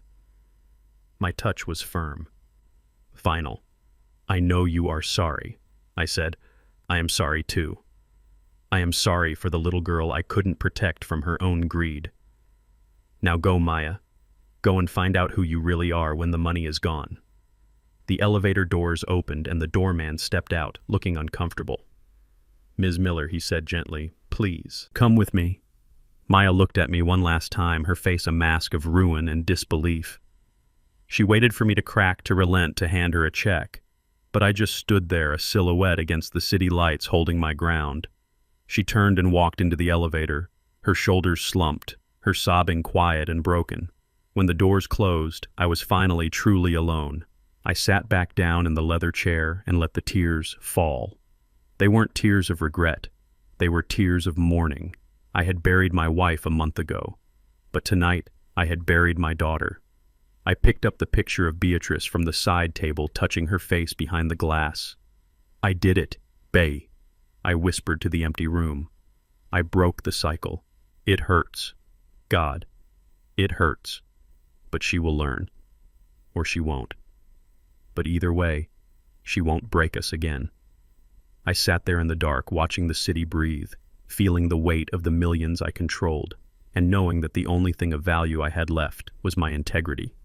And that was enough. The week after, Gavin went to prison, and Maya was escorted out of the penthouse. Was the longest week of my life. It was not long because of suffering, but because of the sheer volume of decisions that had to be made. Thaddeus and I sat in that high tower surrounded by bankers and lawyers, men who used to look right through me but who now hung on my every word, awaiting my command regarding the fate of the Hudson Project and the assets of the Miller estate. They expected me to be angry. They expected me to be vindictive. They expected me to hoard the gold like a dragon sitting on a mountain. But they did not know Elijah Thorne, and they certainly did not know Beatrice. The first thing I did was buy back the house at 42 Oak Street. The transaction was simple, a mere formality, since the previous sale had been fraudulent, but walking back through that front door was the hardest thing I have ever done. The air inside was stale, smelling of drywall dust and abandonment. Gavin represents contractors had started their demolition work before the arrest, tearing out the kitchen cabinets, ripping up the carpet in the living room, exposing the subfloor. It looked like a bomb had gone off. The walls where we had marked Maya represents height were gone. The fireplace where we hung our stockings was chipped and broken. I stood in the center of the living room, leaning on my cane, listening to the ghosts. Gavin had wanted to erase this place. He had called it a teardown, a dump. But as I looked at the exposed beams, the sturdy oak frame that I had helped reinforce 40 years ago, I realized that the house was just like me. It was battered, it was scarred, but the foundation was unbreakable. Thaddeus walked in behind me, kicking a piece of debris with his polished shoe. "What do you want to do with it, Elijah?" he asked. "Do you want to restore it? You have the money now. We can hire the best architects in the city. We can turn this into a palace." I shook my head slowly. No, Thaddeus, I don't want to live here. Too many memories, some good, some bad. But mostly I don't want to live in a museum of my past life. I have changed, and this house needs to change too. I walked over to the window looking out at the street where I had walked in the rain that night. I thought about the men I had worked with in the warehouse, men who had served in Vietnam, men who had come home with shrapnel in their bodies and nightmares in their heads, only to find that the country they fought for didn't have a place for them. I thought about the veterans I saw sleeping under the bridge downtown, men with medals in their pockets and nothing in their stomachs. I want to fix it, I said, turning to Thaddeus. But not for me. I want you to hire a crew, a local crew. Thaddeus, men from the neighborhood. I want this place renovated top to bottom, 6 bedrooms, a communal kitchen, a therapy room, and I want a ramp out front, a big solid ramp. Thaddeus raised an eyebrow. You are turning it into a boarding house. I smiled. No, I am turning it into a sanctuary. I am deeding this property to the Veterans Association specifically for elderly vets who have fallen on hard times, men like me who have bad legs and no family. Men who need a place where they are not treated like a burden but like heroes. I want this house to be full of laughter again, Thaddeus. I want it to smell of coffee and bacon and brotherhood. Gavin wanted to tear it down to build a monument to his ego. I am going to build a monument to dignity. Thaddeus nodded, pulling out his notepad, making a note. Consider it done. The Thorn Residence for Veterans. It has a nice ring to it. We left the house and drove to the bank, the same bank where Gavin had thrown the passbook in the trash. The manager, Mr. Henderson, greeted us at the door, not with fear this time, but with a wide, genuine smile. We went into the conference room where a team of accountants was waiting. They had finished the audit of the blind trust. The final number was staggering. It was more money than I could spend in 10 lifetimes, Mr. Thorne, the lead. Accountant said we have structured a diversified portfolio for you. If we keep the investments in low-risk bonds, you can live off the interest comfortably for the rest of your life and still leave a massive inheritance for whomever you choose. I looked at the spreadsheet at the rows of zeros. Beatrice had scrubbed floors for 50 years to build this. She had endured invisible indignities so that we would never be poor. And now I was rich. But wealth without purpose is just another kind of poverty. I don't want to just live comfortably, I said, standing up. I walked to the whiteboard at the front of the room, picking up a marker. Beatrice didn't save this money so I could buy yachts or join country clubs. She saved it because she knew how hard it was to start with nothing. She knew that for people like us, people with brown skin and calloused hands, the starting line is always 10 miles behind everyone else. I wrote a name on the board in big block letters. The Beatrice Thorne Foundation. I want 50% of the liquid assets transferred into this fund immediately, I said. The accountants gasped, exchanging worried glances. 50%. Sir, that is millions. I know what it is, I snapped. I earned it. Or rather, she earned it. And here is what we are going to do with it.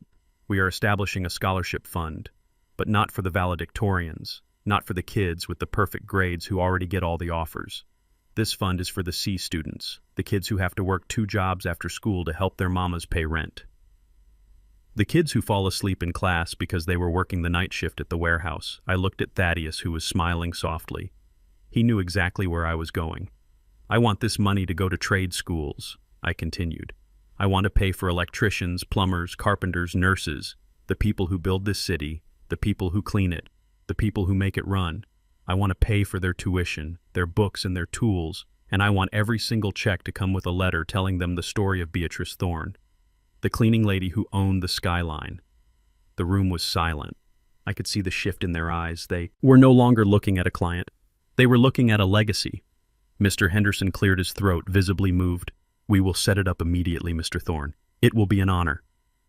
And one more thing, I added, pulling a small plastic card from my pocket. It was my old union card from the logistics warehouse. I want a special grant for the children of the workers at the Apex warehouse. The men who helped me restrain Gavin. The men like Big Mike and Sal. Their kids go to college for free. Full ride. No questions asked. That is the severance package Gavin should have given them. When we left the bank, the sun was beginning to set, casting a golden light over the city. I felt lighter than I had in years. The weight of the secret was gone. The weight of the vengeance was gone. All that was left was the peace of a job well done. But there was one last stop I had to make. One last person I had to tell. Thaddeus drove me to the cemetery on the outskirts of the city. It was a quiet place, rolling green hills dotted with simple stones. Beatrice was buried under an old oak tree near the top of the hill. Looking back toward the skyline she had secretly owned, I asked Thaddeus to wait in the car. This was a conversation for just the two of us. I walked up the grassy slope, my leg feeling strong, my cane just an accessory now. The air was crisp and smelled of damp earth and falling leaves. I reached the grave and stood there for a long moment looking at the headstone. Beatrice Thorne, beloved wife, quiet strength. I sat down on the grass, not caring about the dirt on my expensive suit.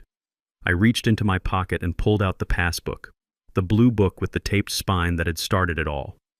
I had taken it to a print shop earlier that day and had it laminated, sealed in heavy plastic to protect it from the rain, to protect it from time.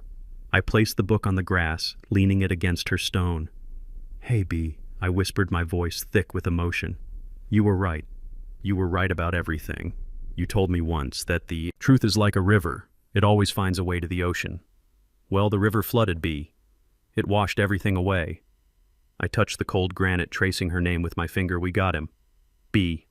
Gavin is gone. He is in a cell where he can't hurt anyone ever again. And Maya... Well, Maya is going to have to learn to be a woman the hard way. The way you had to learn." I cut her off, B. "I had to. It broke my heart, but I had to do it to save her soul. She is going to work. She is going to struggle. But maybe, just maybe, she will find the strength you had." A breeze rustled the leaves of the oak tree, sounding like a sigh. I looked out at the city, at the lights flickering on in the skyscrapers. I gave the money away. "B," I told her, "I kept enough for me, enough to be safe. But the rest, it is going to the kids. It is going to the kids who look like us, the kids who are invisible. They are going to know your name. They are going to know that a black woman with a mop and a bucket changed the world."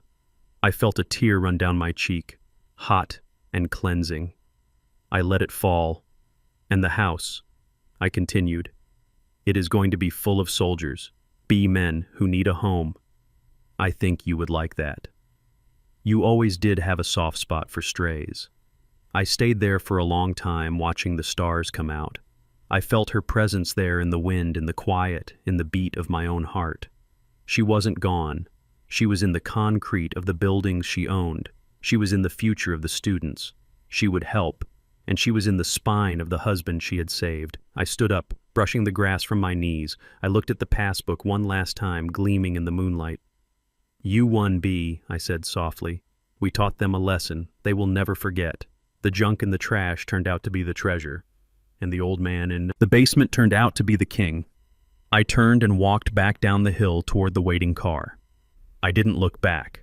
I didn't need to. I carried her with me.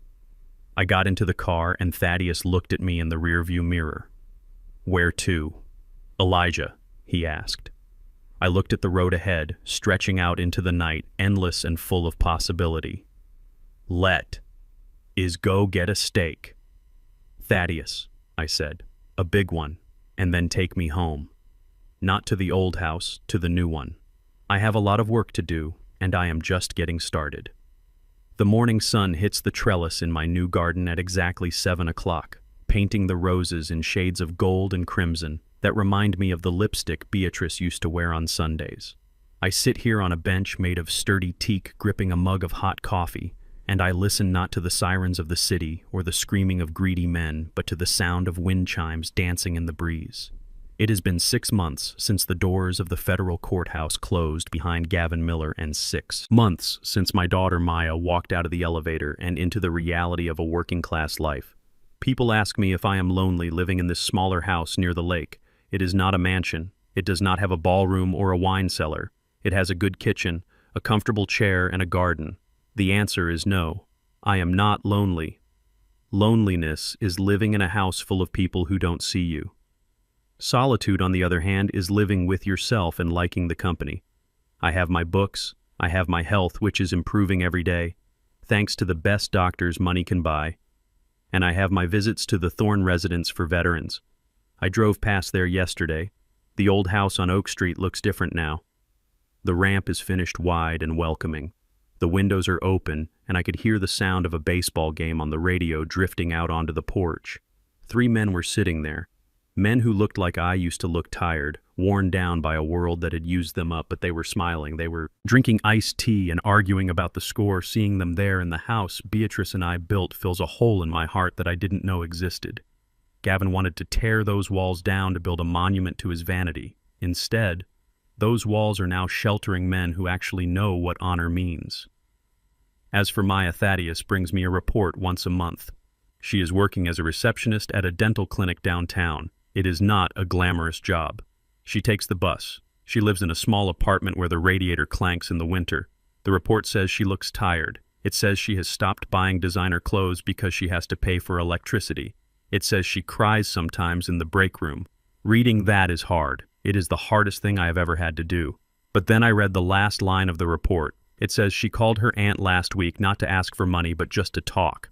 It says she adopted a stray cat. I fold the report and put it away. Punishing her was never the goal. Waking her up was. And maybe she is finally opening her eyes. I often think about the secrets we keep. Beatrice kept the biggest secret of all, not to deceive me, but to protect me. She knew that money changes people. It acts like a magnifying glass, revealing who they really are inside.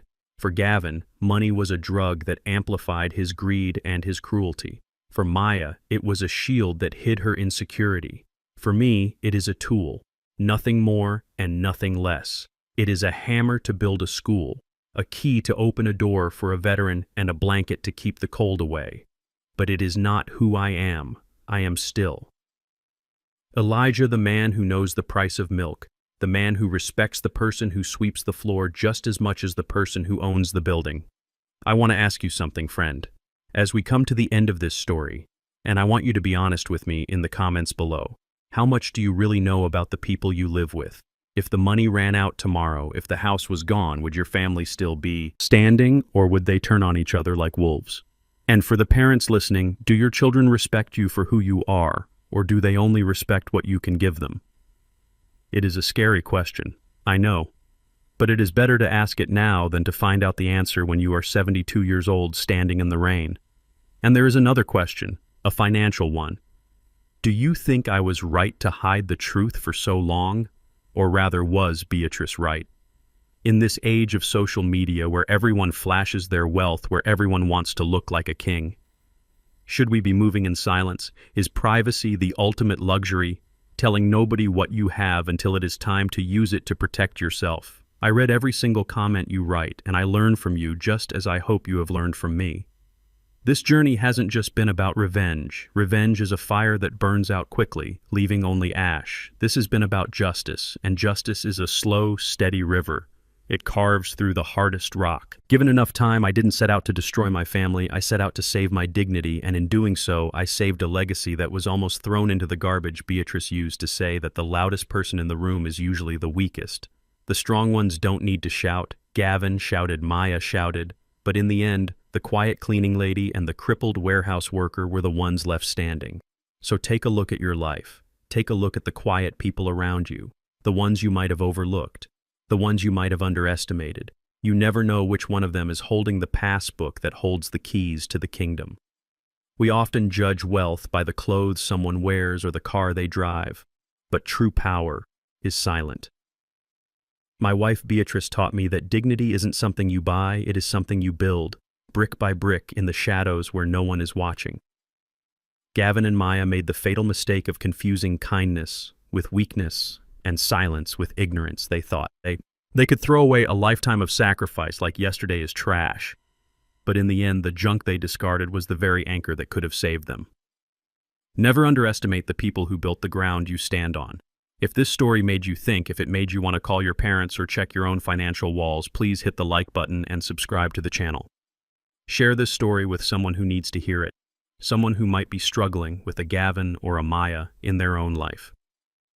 Let us build a community here, a place where wisdom is shared and where we remind each other that it is never too late to stand up for yourself. I am Elijah Thorne, and thank you for listening to my truth. I will see you in the comments, and until next time, remember to walk tall, even if you have to use a cane.